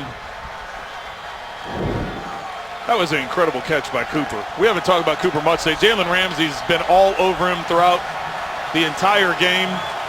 See Osemele still arguing his case. It's over with. You got to move on to the next one. That was an incredible catch by Cooper. We talked about his hands last year having 18 drops. This year only 2 drops. But Ramsey was all over him on that play and was able to bring it in. 3rd and 19 now. Quick pass to the outside. Overthrew Seth Roberts. Go back to that Amari Cooper grab. Watch this ball from Carr. Comes in high and with heat. Cooper just working to the inside. He gets down past the sticks, a little spin move or pivot move to the inside. Watch how he goes up and snatches this ball. Ramsey is all over that shoulder, is able to rip the left arm, and yet Cooper's still able to bring it down. That's as nice a catch as you're going to see. Now Rashad Green, who hasn't had the best of afternoons fielding punts, is inside his own 15. Penalty marker down before the snap. And this looks like it'll go against Oakland. False start number 91, offense. 5-yard penalty. It's still 4th down. Well, we talked a little bit, Greg, in the first half about how a penalty can cost you. And the Jaguars, they're down there. They would have had 1st and goal, but the holding penalty moved it back. They didn't get it on 3rd down, had to settle for a field goal. Here, the holding penalty, Raiders would have had it 1st down in Jaguars territory. Now all of a sudden a holding penalty, now an illegal procedure. Now all of a sudden you're flipping the field. Unless King can get off a big 65, 70-yard punt, it's going to increase the field position for the Jaguars. 70 yards worth of penalties against the Raiders so far this afternoon. King gets it away. This is Green. We have a penalty marker down as Green looks to shake tacklers. And looks like he'll make it as far as about the 23-yard line. The flag is on the far side of the field. Yeah, far side of the field. That either means somebody ran out of bounds and didn't run back inbounds, or they're going to get a holding call over there.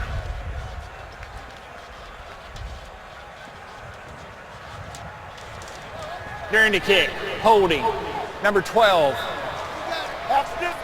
of the receiving team, half the distance to the goal, 1st down. Well, we don't see a number 12 on the roster, so we'll just go with the best guess. Hey, Saturday on the same field, it's one of college football's biggest rivalries. Florida taking on Georgia in the SEC on CBS. It all begins at 2:30 Eastern Time with the CBS College Football Special and College Football Today. There is Jack Del Rio, and he will have a special interest in that game. His son Luke, quarterback at Florida. Last 2 Jacksonville drives have begun at their own 7 and their own 6-yard line. T.J. Yeldon. Not much there. This is Luke Del Rio.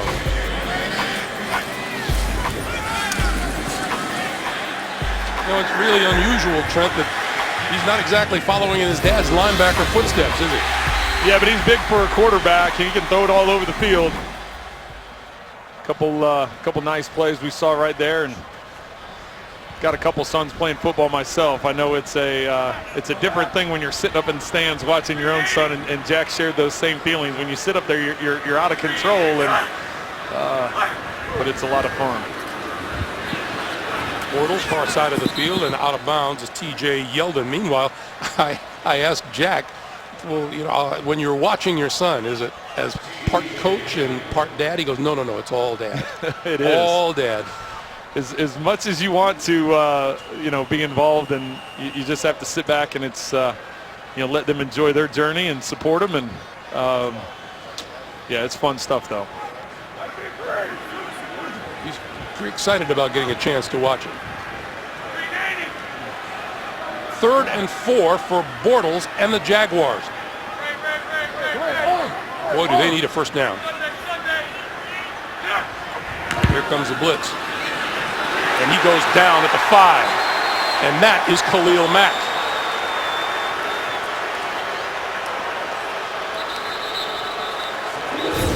We hadn't talked about him a lot, but coming off the side there. He just beat Jeremy Parnell flat-footed. I don't know if Parnell thought he was going to have help because he had a tight end to his outside.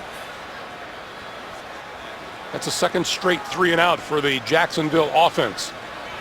And once again, Jalen Richard is deep.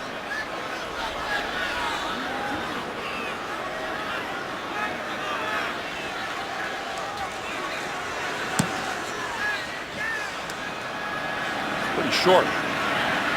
From the 48-yard line, Richard navigates his way inside the 40 to the Jacksonville 37. Derek Carr with some great field position and a 20-9 lead. Well, they're trying to figure things out on the Jacksonville sideline, and it has not been an easy puzzle to solve today. Well, we talked about flipping the field. Jaguars were set up, but then that penalty pushed them back inside the 5. They didn't get a 1st down, so now all of a sudden the Raiders start in Jaguars' side of the field. 4:45 to play in the 3rd. And movement in the flag.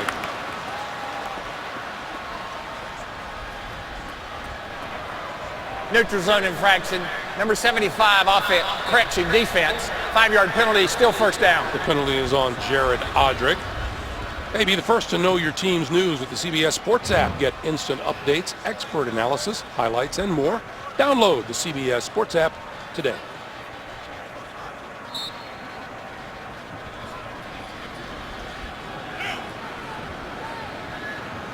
First and 5.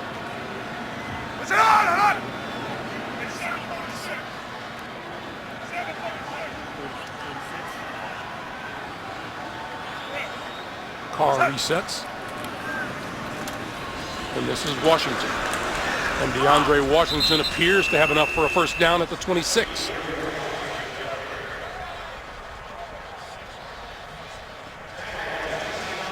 And that's going to be a big advantage for the Raiders moving forward if they can find some balance. So far today, 159 passing, 99 rushing.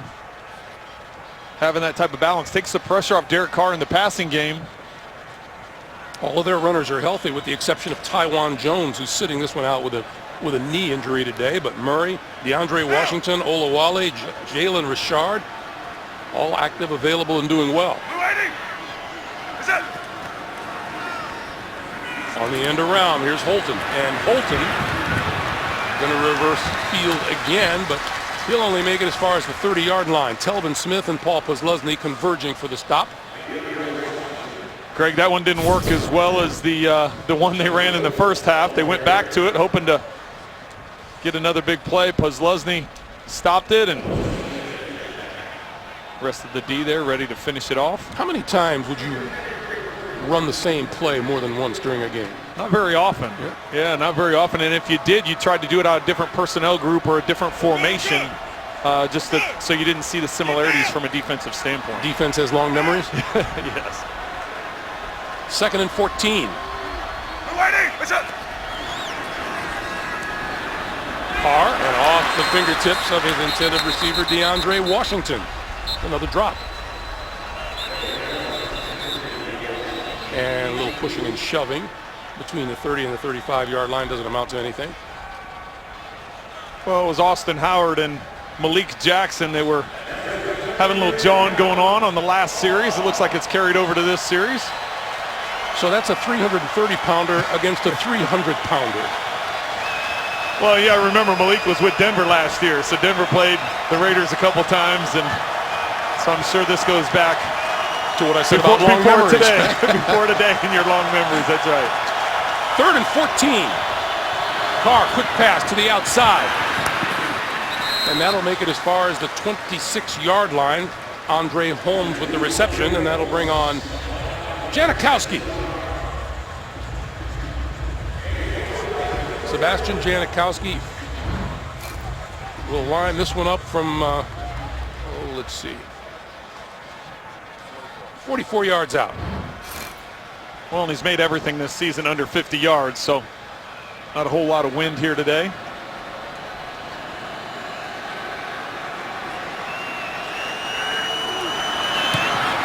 That kick on the way, looks good, is good. So 2:28 to play in the third. 23-9. Oakland, we go down to Jamie. Greg, this week Raiders owner Mark Davis was in Las Vegas when the Nevada governor Brian Sandoval signed a stadium deal worth $1.9 billion. He also had a comment, quote, Oakland was in the driver's seats if they could have put anything together, but they came up with nothing. Las Vegas has already done what it's going to do, and we have to bring it up to the NFL and get permission to move to Las Vegas. When we spoke to the team yesterday, the best they could tell us was this team is actively pursuing a permanent stadium option in Vegas. Now keep in mind the Raiders do have a first and second year option to stay at the Oakland Coliseum. Now that is their option to make that decision, but at this point it's a really fluid situation for the Raiders. Right, Jamie, thank you. And Roger Goodell confirmed that there has been no activity on the Oakland side of things. And that's a real struggle when you consider that what the Raiders have done in Oakland in terms of support, the number of ticket sales. Just right now, there's inadequate from a stadium standpoint, and trying to repair the stadium they're in, the fact that they're sharing it with baseball. There's so many things going on there to try and get that rectified. It looks like for all intents and purposes, they'll be heading to Vegas. And Marquise Lee will let that one go through the end zone.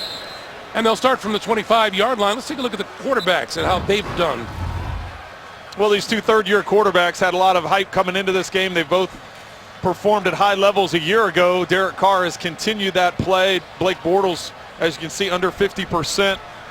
Struggling some today as he struggled throughout the year. He's trying to find that consistency, and the Jaguars found some of that consistency when they were going with the no huddle at the end of the half and coming out in the second half. But the last two possessions starting inside their 10-yard line, they just haven't gotten anything going. Running out of time here in this game. I know we're still in the third quarter, but have to get something going here. Got to give credit to this Raiders defense. Came up very beat up coming into today, but performing well today. Chris Ivory in the backfield, but Bortles going to throw a little pump fake, pulls it down, and now has to shovel pass it to Chris Ivory. I know, Trent just had a heart attack. I did. I just about fell out of my chair. I did.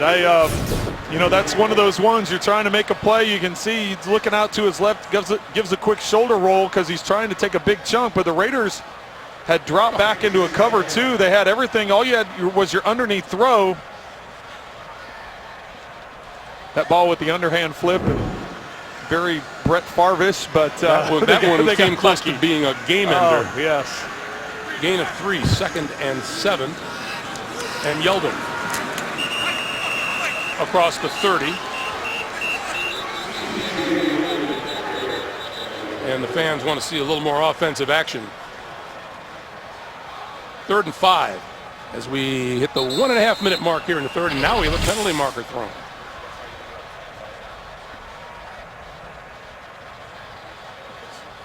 And we're going to talk about it on this side of the field. Well, and they threw it on the Raiders side of the field.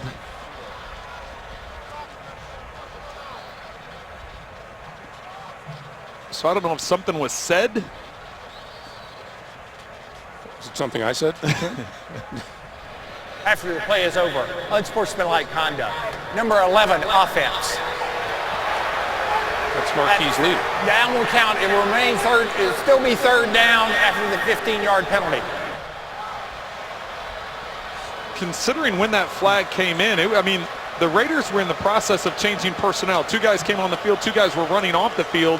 The official that threw it was on the opposite side of the field, so I don't know. It must have been something that he said, maybe yelled it across from one huddle to the other. And Lee comes off the field and gets a talking to. Meanwhile, Bortles looking at a 3rd and 20.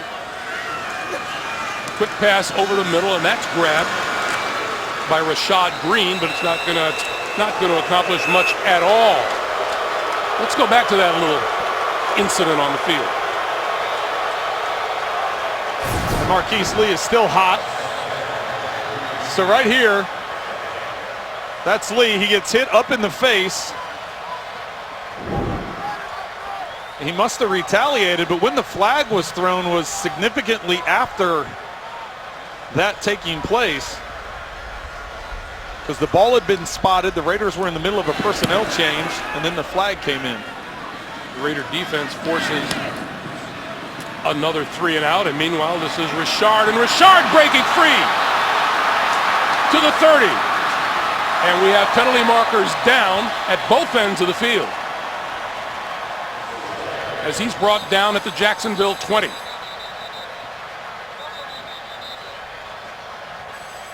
And officials are waving everyone back to the other end.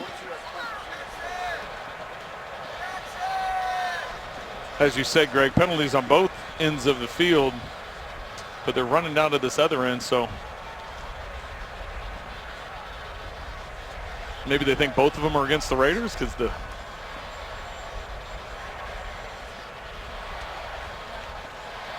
Well, we have a full conference going on at the 40, and now here's Jeff Triplett. There are 2 fouls on the play. Holding, number 32 of the return team during the return. That penalty is declined.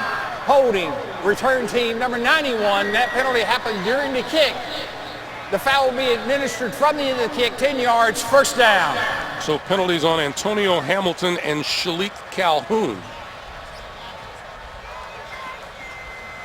And with 17 seconds left here in the third quarter, the Raiders will start right about their 28-yard line. You see that right there. There's Calhoun. That had to have been the penalty on him, taking him to the ground.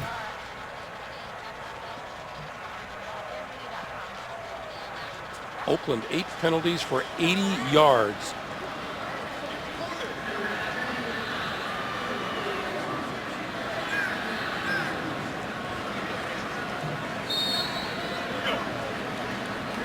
So 17 seconds to play here in the third.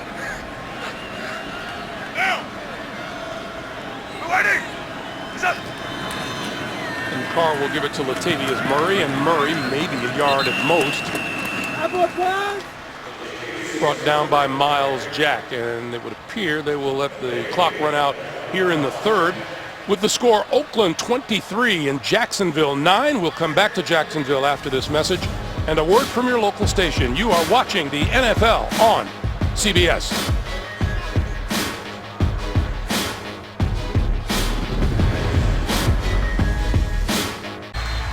Along with our producer Jim Rickoff, our director Suzanne Smith, Greg Gumbel, Trent Green, Jamie Erdahl, and the rest of our CBS Sports crew here in Jacksonville as we start the fourth.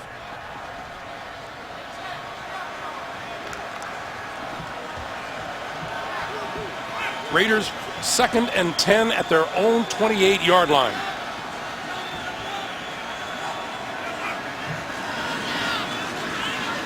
The pass out here in the flat, complete to Richard, and Richard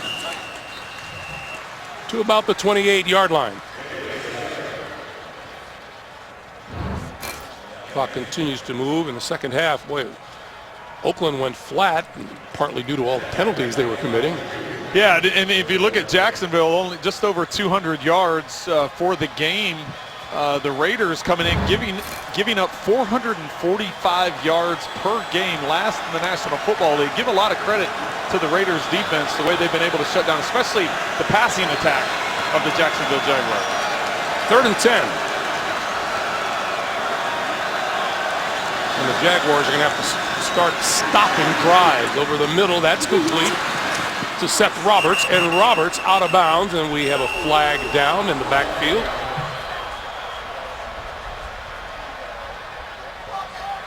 Malik Jackson having a conversation with Jeff Triplett. Personal foul, unnecessary roughness. Roughing the passer, number 90 of the defense. It is Malik Jackson.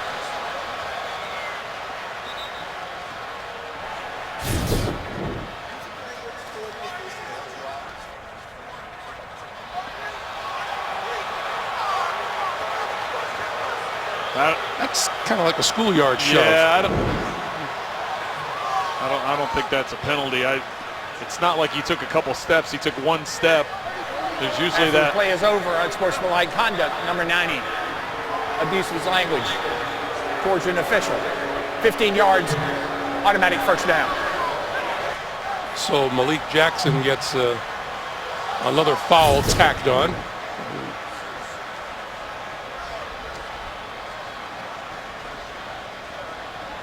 Good thing is he didn't make contact with him. That would have been a whole nother issue. He could have gone for the hat trick. So just a few moments ago, the Jaguars were looking for a big stop on 3rd down back here in enemy territory. Now it's a first down at the 42 for Oakland.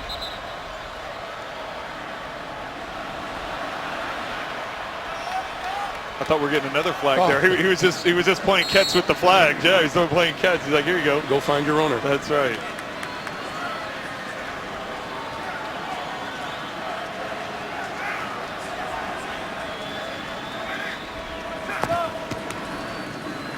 Quick pass far side of the field. That's Amari Cooper, and Cooper for not much. He advances to the 41. We go back to New York. JB and Tony.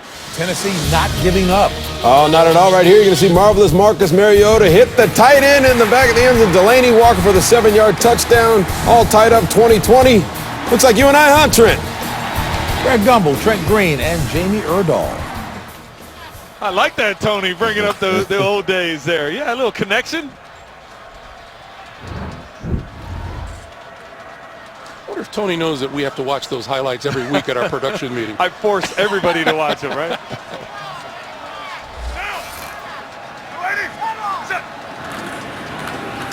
Carr with the give to Richard.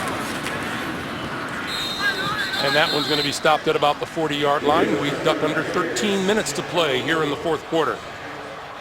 And another third down for the Jaguars. Well, Greg, I've been impressed with the way the Raiders have responded after last week's game against Kansas City. A tough division game at home, in the rain, conditions the way they were, and Kansas City, for the most part, beat them up and down the field. They ran the ball very effectively. Alex Smith played well, but the Raiders came out here with an attitude. You know what? We had a bad game. We're not going to read too much into it. We want to come out and perform well. We know we're playing on the other coast. They're going to try and continue it here on third and long. When I said another third down for the Jaguars, I meant a big defensive stop for them. Let's see if they can pull it off. Carr throwing this side of the field. It is complete. And it looks to be maybe a yard or two short of a first down, but close enough for Sebastian Janikowski to come off the bench. You'll see Ramsey Crabtree with the catch. Yes, you'll see Ramsey coming off the edge here. It'll be from our right, Carr's left. Doesn't give him time to set his feet and throw it. Has to backpedal and float it out there. Crabtree able to bring it in, but knocked out of bounds by Gibson, preventing the first down and setting up a long field goal for Janikowski. Sebastian Janikowski has 54 field goals from 50 or more yards. This one from 52. On its way. Accurate as all get out. And room to spare. 11 and a half to play in the fourth. 3 more on the board for the Raiders. They lead at 26-9. You are watching the NFL on CBS. Well, after Sebastian Janikowski kicked the field goal, Malik Jackson continued up his personal attacks on the officials, and Jeff Triplett's going to reiterate. On the previous play, there was an unsportsmanlike conduct, number 90 of Jacksonville. His actions qualified for his disqualification. So another unsportsmanlike conduct call on Malik Jackson, his second, and by rule, he's gone for the day and leaves his team in the lurch. Yeah, he must have said something. There was nothing that went on during the play. We've looked it back at a number of replays. As he was leaving the field, he must have said something to an official that caused the unsportsmanlike, and 2 of those types of unsportsmanlike is an automatic ejection. Short kick, and this is Marquise Lee, and Lee brings it back to about the 13-yard line.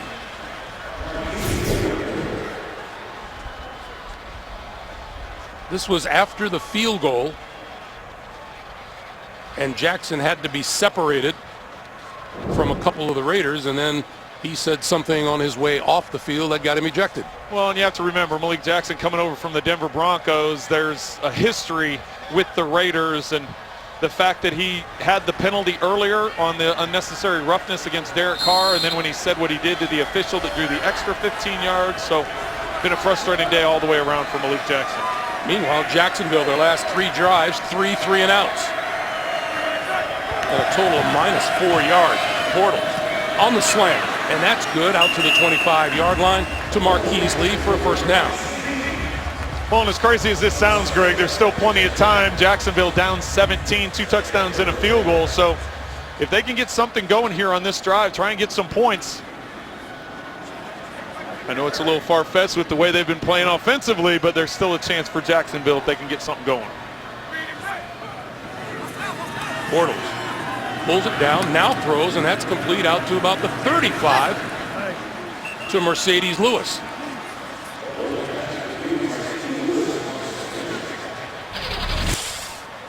One of the things that I think you'll hear from, if things don't turn around here in the fourth quarter, I think you'll hear Coach Bradley freely admit we shot ourselves in the foot. Yeah, we talked about the number of penalties that the Raiders have had, but the penalties that Jaguars have had more of an impact. If that's it's hard to describe, but that one, Bortles was lucky, it fell incomplete. it's cost the Jaguars more on the penalties, whereas the Raiders, the only penalty I can think of was the one pass interference that gave them field position. The rest of their penalties haven't been as costly as the Jaguars' penalties have.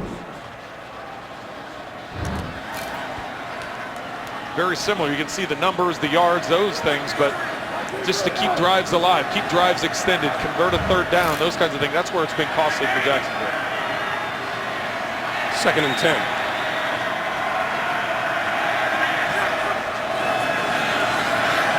Bortles stepping up, going to run, and slides down as he crosses the 40.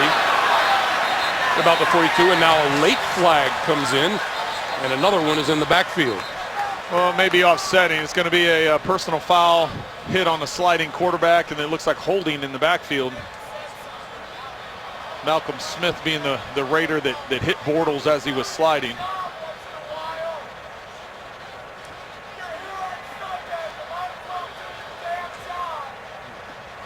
Bortles on the run up the middle, and there's the flag thrown by Triplett at the end.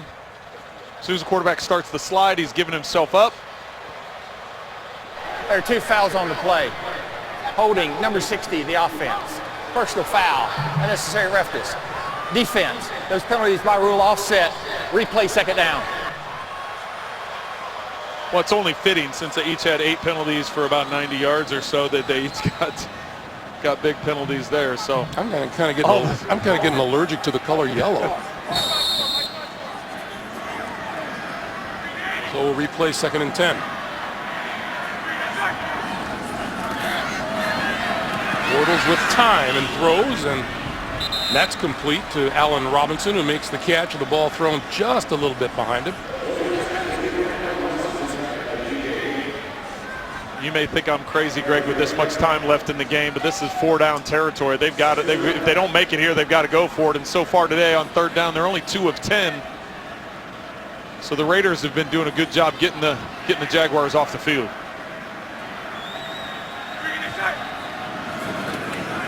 Bortles, and threw it behind his intended receiver coming across the field, Alan Hearns. And the punting unit's going to come on as we remind you Thursday on CBS.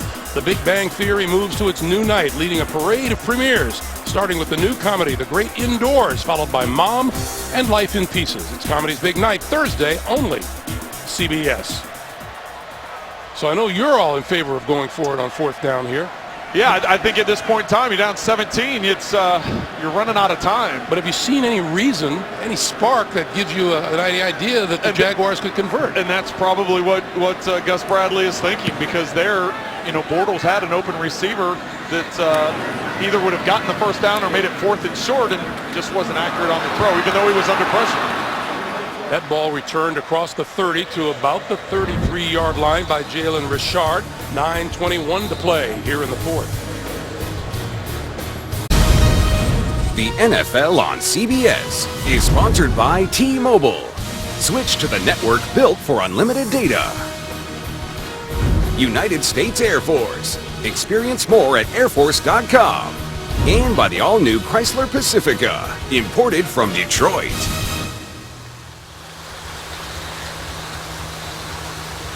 Beautiful look at downtown Jacksonville, Florida on a beautiful day. Everything but the way the Jaguars have come out and played in front of their fans. They trail 26-9 with 9:21 to play here in the 4th.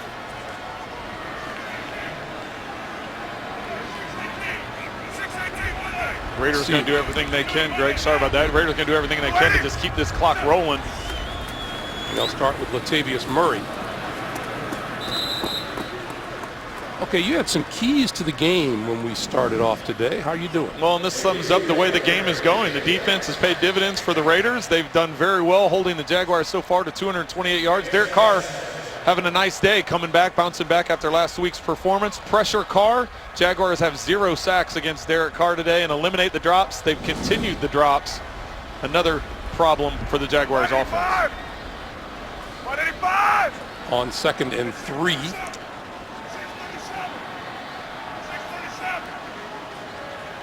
See if Carr wants to keep the clock moving with another ground game shot, and he does. And that's going nowhere, buried at the 35 by Paul Posluszny. And we have a player injured on the play. He's going to be all right. Hey, your weekend, a reminder, starts on Thursday when these Jacksonville Jaguars visit the Tennessee Titans, only on NFL Network. That'll be an AFC South Division matchup.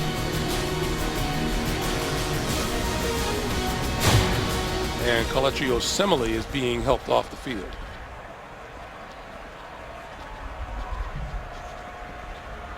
.110 total combined yards for these two teams in the second half. 96 combined penalty yards.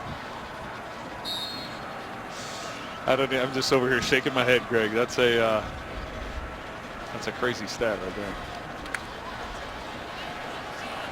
Number 76, John Feliciano, has moved into the left guard spot for the Raiders.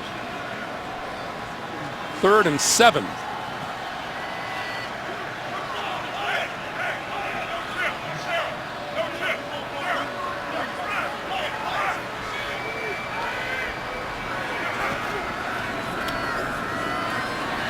Carr got rid of it. And the tackle is made back at the 32-yard line of Latavius Murray by Telvin Smith.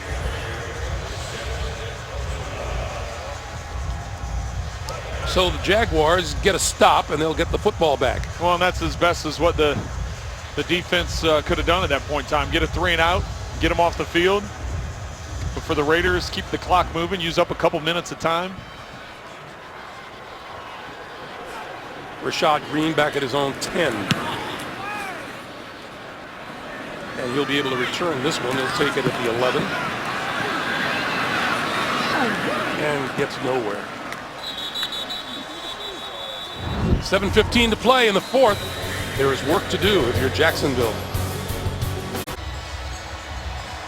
Rushing yards per game, passing yards per game, total yards per game. The Raider defense, the bottom 3 in the league in all 3 categories, but they have taken a giant step forward today and have shackled Blake Bortles and the Jacksonville offense. That pass over the middle is complete to Allen Hurns.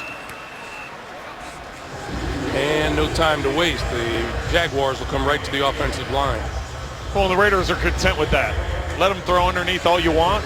Keep them in bounds. Let the clock keep moving. Hurns 3 catches for 38 yards on the afternoon.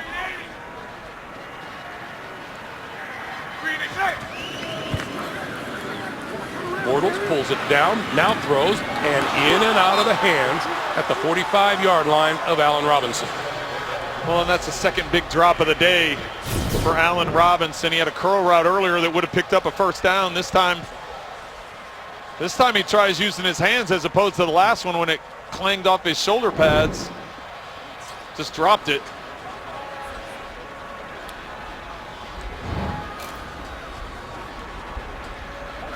Four dropped passes today. That's not a trend you want to continue as you see what they've done the last couple weeks as well. Bortles going to look this way and hit his man, Allen Hurns. And that's to about the 37-yard line. Clock continues to move, 6.5 to play.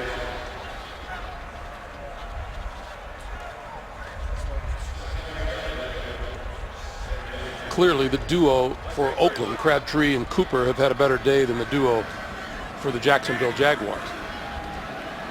33. Yeah, and that can correlate to the quarterbacks as well. It's Bortles has played better here in the second half, but that one is complete for first down and then some across the 45. Marquise Lee has the first down as he goes down at the 46.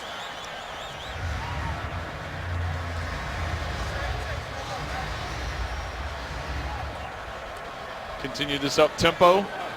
At some point in time, they're going to have to try and get a big chunk, though. We have a penalty marker on the offside. Oh, that's your time. That's your time to take the shot. You know you got him offside. Go ahead and throw a jump ball down the field. Yep, Bruce Irvin jumped on the far side, and Blake Bortles just grounded it.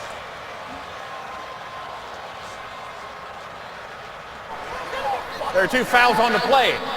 Offside defense. Intentional grounding, number 5, offense. There's no receiver in the area, and he spiked the ball into the ground. This penalty's offset by rule. It'll still be first down. You know, Blake Bortles is showing a little anger, and you got to think it's more at himself than at the officials. Yeah, I mean, it's a spike. He's, you know, I can understand what Bortles is thinking. It's an unimpeded defender, so the whistle should have been blown. When somebody jumps off sides and they don't move, and you have a defender that's, I mean, they're supposed to call the whistle when a guy jumps off sides and it's, you know, unimpeded to the quarterback. So I understand where Bortles is coming from. And that's well, what happens to the free play? Well, that's what I'm saying. So the whistle wasn't blown because they usually when you have as I said, an unimpeded defender coming towards the quarterback that's going to get a free hit, they'll blow the whistle just to stop it. But he didn't hear the whistle blown, so he shouldn't have spiked it the way that he did. But Khalil Mack could have had a blow-up shot there. So we get more whistles.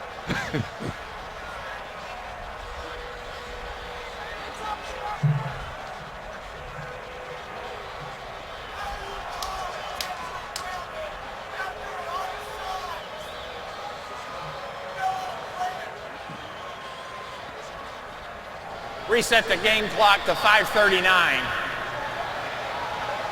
When you could see Blake still discussing back there. Thank you.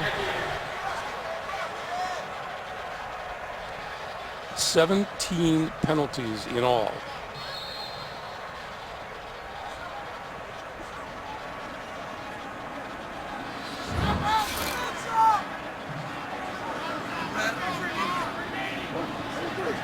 So Bortles looks at 2nd and 10. And that's incomplete, 3rd and 10. Well, trying to set up the screen there. You know, if you're the defensive line, it's a track meet at that point in time. You know they're going to throw every down. So Jaguars trying to set up a screen, knowing that the defenders are going to be coming upfield, but they were able to get there before the back could get his head around. Yeldon was trying to work out into position for that screen play, but Bortles just had to throw it too early, and another incompletion.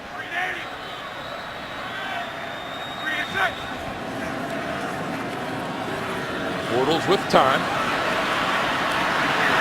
And that's complete over the middle. This is Marquise Lee, and Lee out of bounds inside the Oakland 35.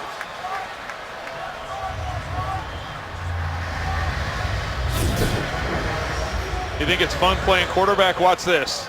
You got to slide over.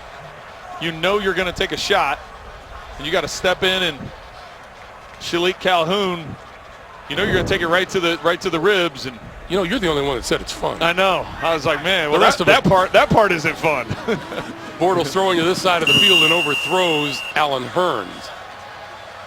That'll stop the clock at 5:03. While we have a moment, Week 7 continues later today on CBS, and for some of you on Fox, and then tonight with Sunday Night Football on NBC, and tune in tomorrow for Monday Night Football on ESPN.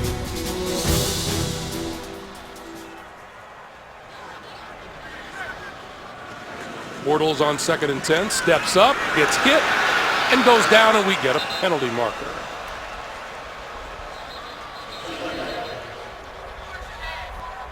Danico Autry made the tackle. Holding, number 68, offense. 10-yard penalty. Repeat, 2nd down. If this was a restaurant, they'd just say, put it on the tab. Well, it's as tough as it is from an offensive standpoint. You know, every play is going to be a pass. The offensive linemen have the pressure. You can see the hold right there on Beecham against Irving coming in off that side, the left side.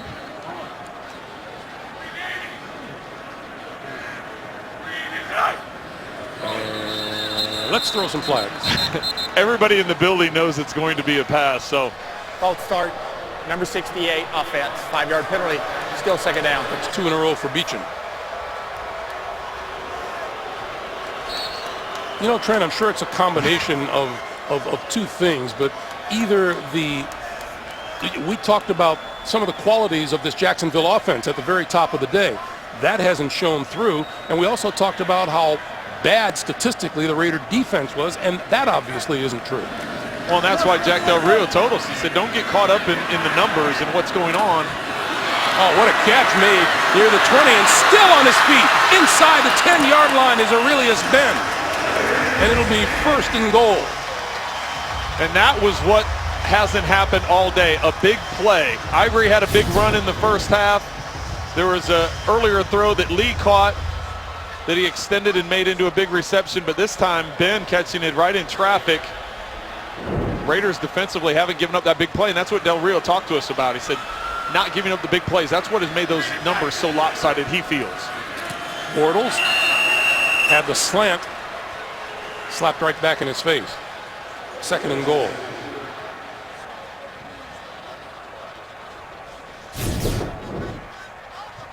See, Danico Autry got up and got his hands up and blocked the pass. 2nd and goal, 4:17 on the clock. Well, Bortles was going out to Allen Robinson on a slant up against Amerson on the right side. 11th play of a drive in which they have not run the ball. This one thrown to the end zone, and the flag is down as the catch is made by Julius Thomas, but we have a penalty marker on the far side of the field. And this one looks like it'll be against the Raiders. I have no idea how Malcolm Smith didn't come up with that interception. I think Julius Thomas just jumped over the top. Defense, number 91, lined up in the neutral zone. That penalty is declined. Result of the play is touchdown. I think Julius Thomas just reached over the top of Malcolm Smith and yanked it away from him. This is going to be underthrown. Smith is in position. Watch this. He reaches over the top and just yanks it away from him. Wow. Incredible play by Julius Thomas. As soon as that ball was released, I said, this is underthrown. I'm thinking it's an easy interception. Credit to Thomas for just yanking that away from Smith. 9 yards on the touchdown. And Jason Myers for the extra point.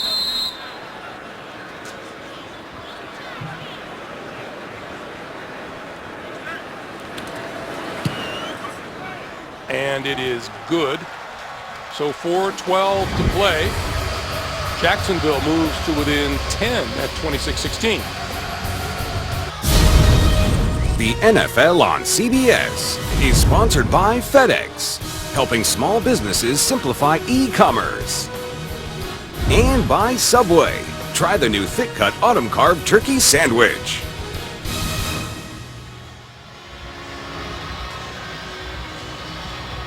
We're back in Jacksonville. Oakland leading at 26-16 with 4:12. Onside kicker? No. Trent? I don't think so. It looks like they're lining up for it. I'd go ahead and pooch it down inside the 20 and we're going to reset the clock, the play clock, I think. I'd go ahead and pooch it down inside the 20, and the Raiders only have 31 yards of offense. Oakland. Now Oakland is going to take a timeout here and talk about it.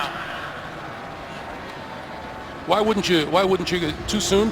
I would. You have all 3 timeouts. Right. You need 2 possessions and 2 scores. So it's different if you only have 1 possession and 1 score. You need. Raiders haven't done anything the second half. Too many penalties. 31 yards of total offense in the second half. Go ahead and pooch it down in there inside the 10-yard line. Especially now the Raiders have all their guys up, anticipating an onside kick. Go ahead and kick it down there. Go down, make the tackle. Try and get a 3 and out. Use your timeouts up. Try and get that score, and then you've got plenty of time. Try and get the ball back. Oakland has managed just 3 first downs here in the second half. Jacksonville, by the way, 0 for their last 7 on onside kicks. And they're going to try it. And that ball bounces out of bounds.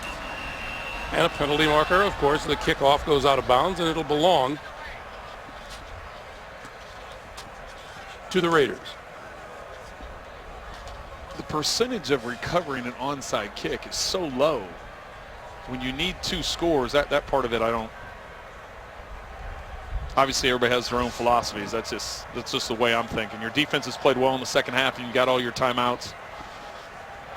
Now you're giving the Raiders position where they can move, 10 yards and set up a Janikowski field goal, and use up time. So.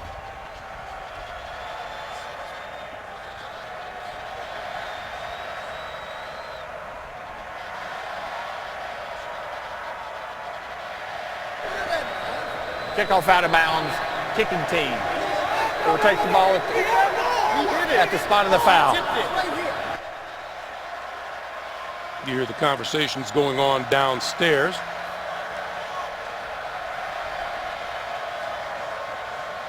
Let's go back and take a look at it. Well, what the Jaguars sideline is yelling is that the Raiders tipped the ball. At the end of this, watch how Cooper swats it out of bounds.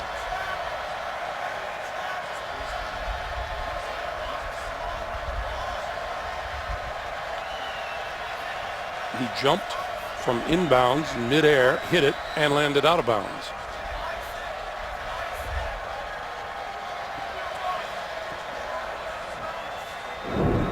And the conversation goes on. Well, just going back to it. So now let's say they go 10 yards, they get in position, they get the field goal, and it gets to 13, and you say, well, it's still 2 possessions. Well, the difference is instead of needing a touchdown and a field goal, now all of a sudden you need 2 touchdowns. So I think that field position makes a big difference. I've always thought one of the great approaches to an onside kick is to kick it really hard right at a big guy. Yeah. They have had some success with that in the past, you're right. Especially if they have them all lined up in that front row there.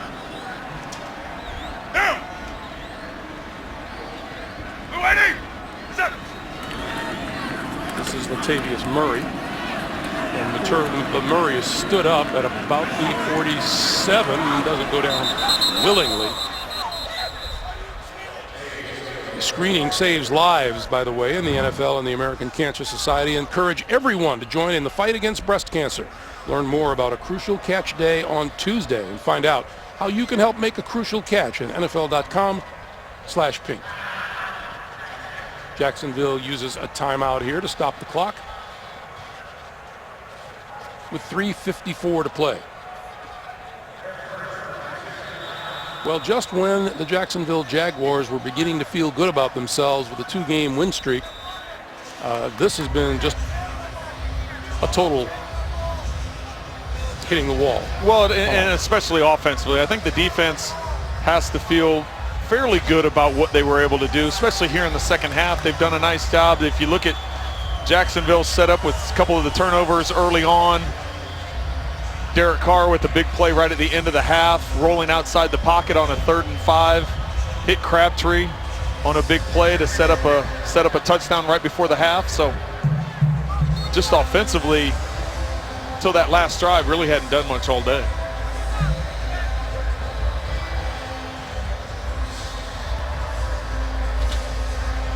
The Oakland Raiders have their next game at Tampa, so they're going to spend the week here in the state of Florida.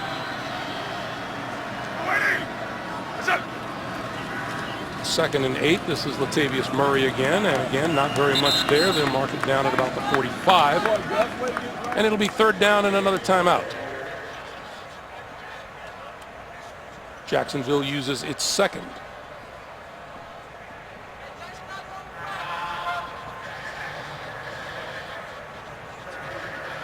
So the team will retreat to Sarasota for the week rather than fly all the way back across the country and then all the way back on Friday or Saturday.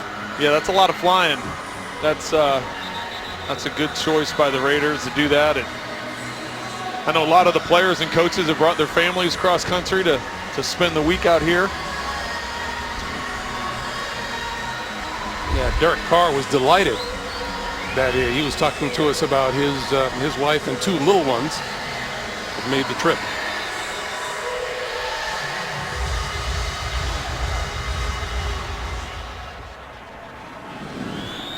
Third and 7.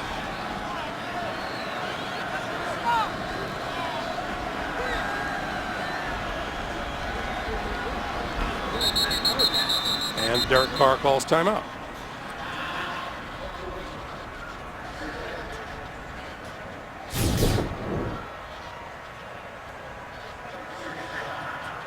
So on first down, they had called the timeout.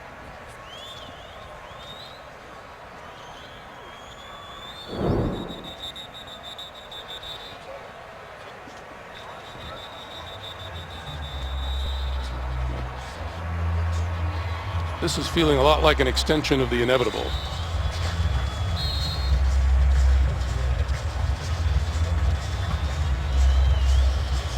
And it feels like 3:49 has been on the clock for forever. With penalties coming in on pretty much every play here in the second half, it feels like. 3rd and 7.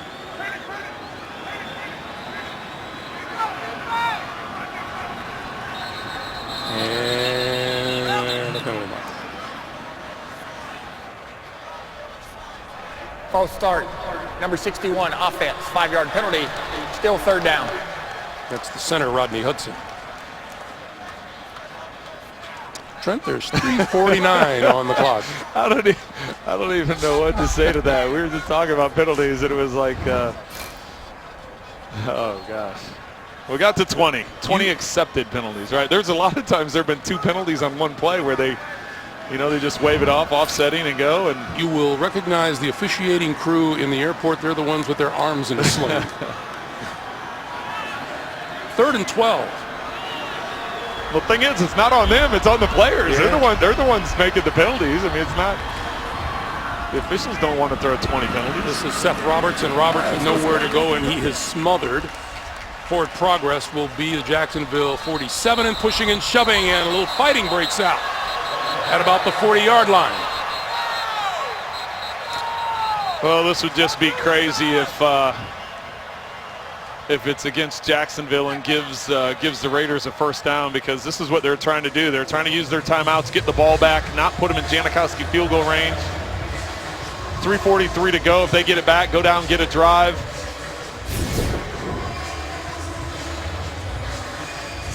Push from behind. After the play is over, unnecessary roughness. Number 70, offense. Correction, 72 is the unnecessary roughness. The 15-yard penalty, it'll still be 4th down, and there is no charge timeout to Jacksonville. Well, that's just Chef Triplett being nice. Well, yeah, and that's the thing. They get the penalty, so now it's the extra 15 yards, and King is having an unbelievable day punting. 5 punts. He's averaging 55 yards a punt. 4 of the 5 punts have been inside the 20, so he's been doing a tremendous job in flipping the field position. But for the Raiders, just a costly mistake by Donald Penn. I know he was coming to Assimilate's, coming to back him up because he was into a shoving match with Ngawe and Dante Fowler. But poor decision on Penn's part at the wrong time of the game. 10 penalties for 100 yards for the Oakland Raiders.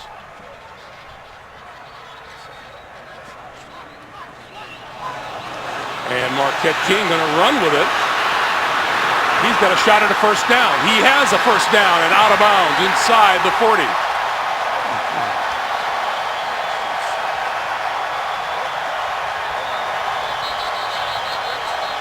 And another fight breaking out at about the 25-yard line. And another flag. Marquette King on 4th and 24. That ball was skipped back to him. I know all this fighting stuff's going on. I don't want to talk about that. I want to talk about Marquette King. The ball skipped back to him, and it looks like he's going to either get it blocked or get tackled. He runs around to the outside.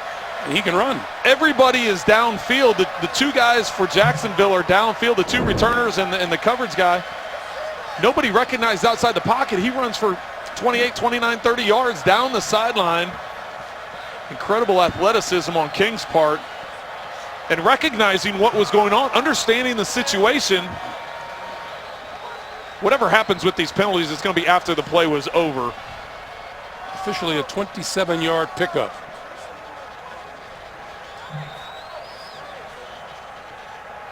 Still a lot of things had to take place for Jacksonville, but that sealed the game right there. Marquette King, his athleticism and decision making. After the play is over, personal foul fighting. Number 20 of Jacksonville number 16 of Oakland. Both players' actions disqualify themselves from the game. So 16 for Oakland is Johnny Holton, the wide receiver, and 20 for Jacksonville is the rookie cornerback Jalen Ramsey.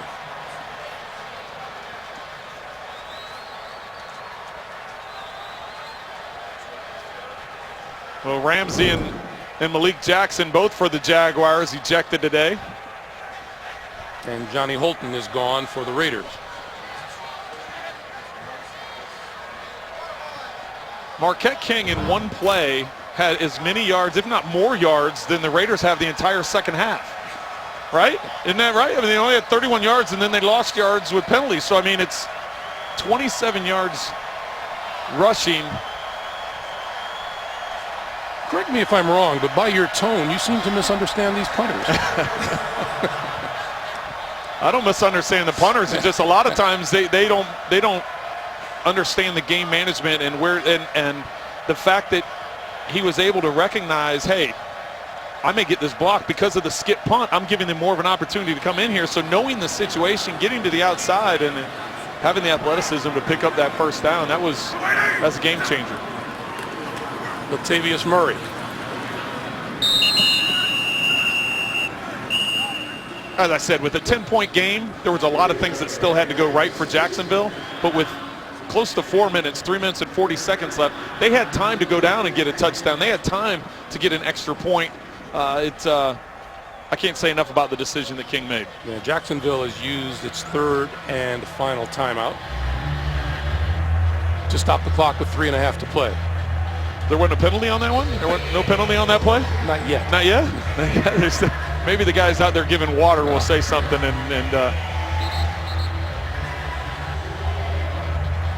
Just a reminder for you, coming up next, Tom Brady and the New England Patriots locking up with Antonio Brown and the Pittsburgh Steelers in a big-time showdown that comes up here on CBS Sports.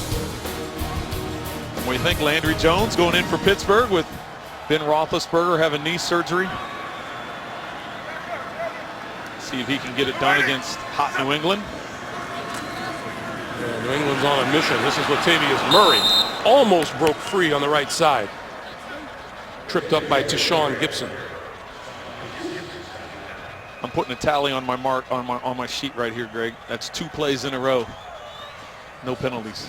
You love to tempt fate, don't you?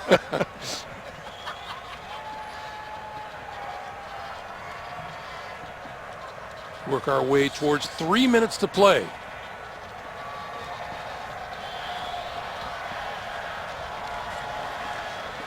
See Blake Bortles there. He was contemplating what's going on here against Oakland. Then I got to go on the road for 2 weeks at Tennessee and at Kansas City. Carr going to lob this one sideline, and it is caught by Amari Cooper. And he will be marked out of bounds at the 9. It'll be 1st and goal. Well, and Jalen Ramsey had been covering Cooper all day one-on-one. But after just being ejected, that put Devon House on him. You can't say that was the coverage. House was right in his hip pocket. Incredible throw and placement and concentration by Cooper to haul that in. Although, if you don't turn and look for the ball, your chances of knocking it down are slim. You don't give a chance. That'd be an unbelievable interception if he gets it without. Miraculous. 1st and goal. Murray. And Murray to the 5, to the end zone, touchdown.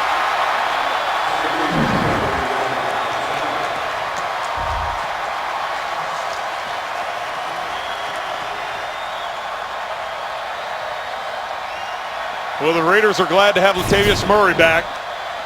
Missed a couple games because of injury. 3 touchdowns rushing on the season, even though missing those couple games. 2 more rushing touchdowns again today. The turf toe seems to be okay. Seems to be doing all right.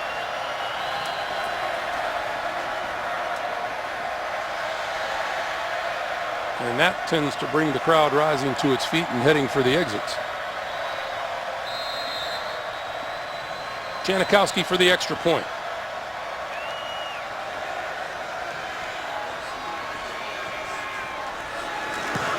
on its way and perfect. And with 2:35, and there's a penalty marker down.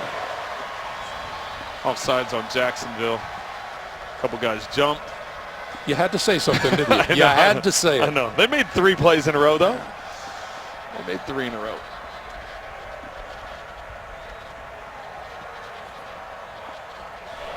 Offside defense, number 25. That 5-yard penalty will be assessed on the kickoff. The point after is good. If this was baseball, Jeff Triplett would not be available tomorrow to come out of the bullpen. This is what the Raiders have coming up. Tampa. And then Denver. And then their bye week before they take on Houston, Carolina, and Buffalo. How about that? They're going to be at home for over a month. Yeah. Staying here in Florida for 2 weeks or 10 days. Play Tampa Bay, but then huge division matchup against Denver, who they're tied in division lead with, and then the bye week, and then 3 more home games. So a little scheduling quirk this year. And the Raiders have done extremely well on the road so far this season. They win here. They'll be 4-0 away from home. Well, the other thing is the teams west traveling east. It's a different time zone kickoff. So the 1 o'clock kickoff was 10 a.m. for 10 a.m. for the Raiders, their time. Janikowski going to kick this one through the end zone. Will not be returned. They can't use that excuse next week though, Tampa, since they're hanging out here for the week.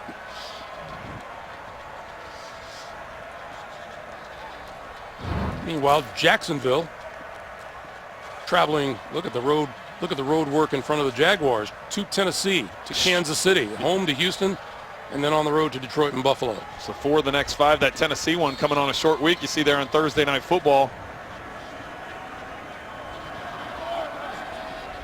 Did the long trips bother you that much as a player?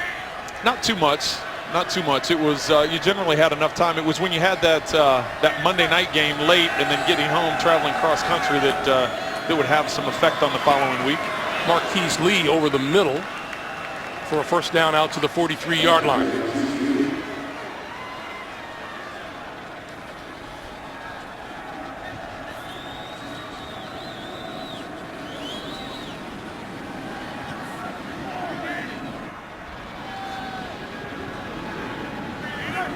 And Bortles, just a 4-man rush. He gets flushed from the pocket. A penalty marker is down. And the pass is complete and out of bounds at the 35-yard line is Lee once again. Okay. Yeah, Holding, 68 offense, 10-yard penalty, still first down. He had Khalil Mack on him. You know, you kind of wonder how often does it happen when the theme of both film sessions on both sides of the field will be penalties the morning after. Just a reminder for you, coming up next, Tom Brady and the New England Patriots up against Antonio Brown and the Pittsburgh Steelers. Big time showdown coming up next here on CBS Sports.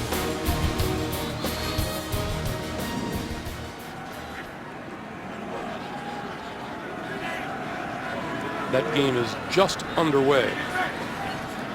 Those of you awaiting that one. That pass out into the flat to Chris Ivory, and he is brought down for not much. You will love this, Trent, that 27-yard run by Marquette King. The longest by an NFL punter since 2010. Reggie Hodges of the Browns ran one for 68 yards.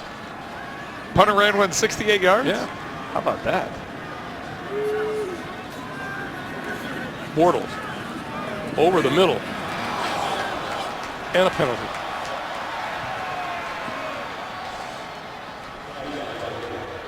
Was he not triple covered? He had a couple guys over the top, and most of them were Raiders. Pass interference, number 53 defense. Ball we placed in the spot of the foul, first down. The penalty on Malcolm Smith. Here's a look at the quarterbacks today.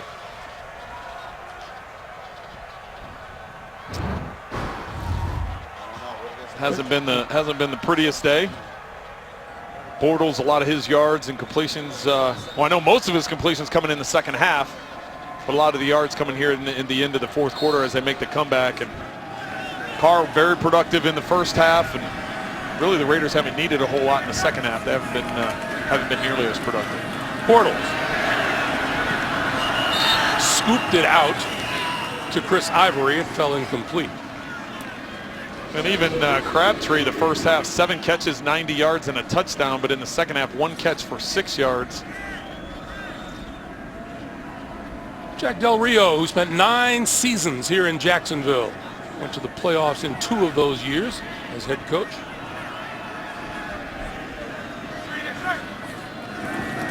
Bortles. And that is picked off. Picked off by Reggie Nelson. Nelson still on his feet and out of bounds at about the 30-yard line.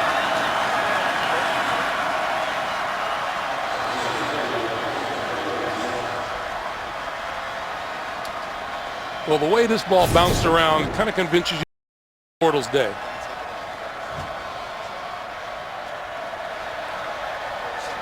Yeah, that ball didn't hit the ground. Robinson went down low to try and get it, and with Sean Smith in his hip pocket, got his hands on it, but I thought maybe it had skipped across the ground before it bounced up to Nelson, but clearly on that replay. He got it. Nelson's 2nd interception of the season.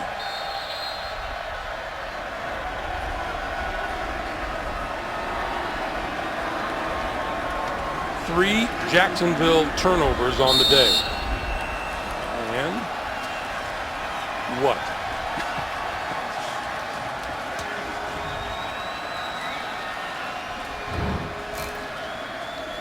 $239 penalty yards today.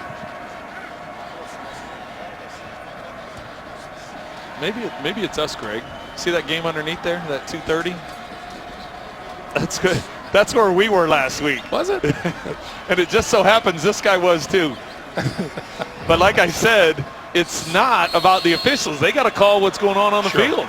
I mean, we could sit here and say all we want about, but both teams, they were clear penalties that they were being thrown. So the Oakland Raiders now 5-2, their best start after 7 games since the 2001 season, when they began the season 6-1. Final seconds tick down.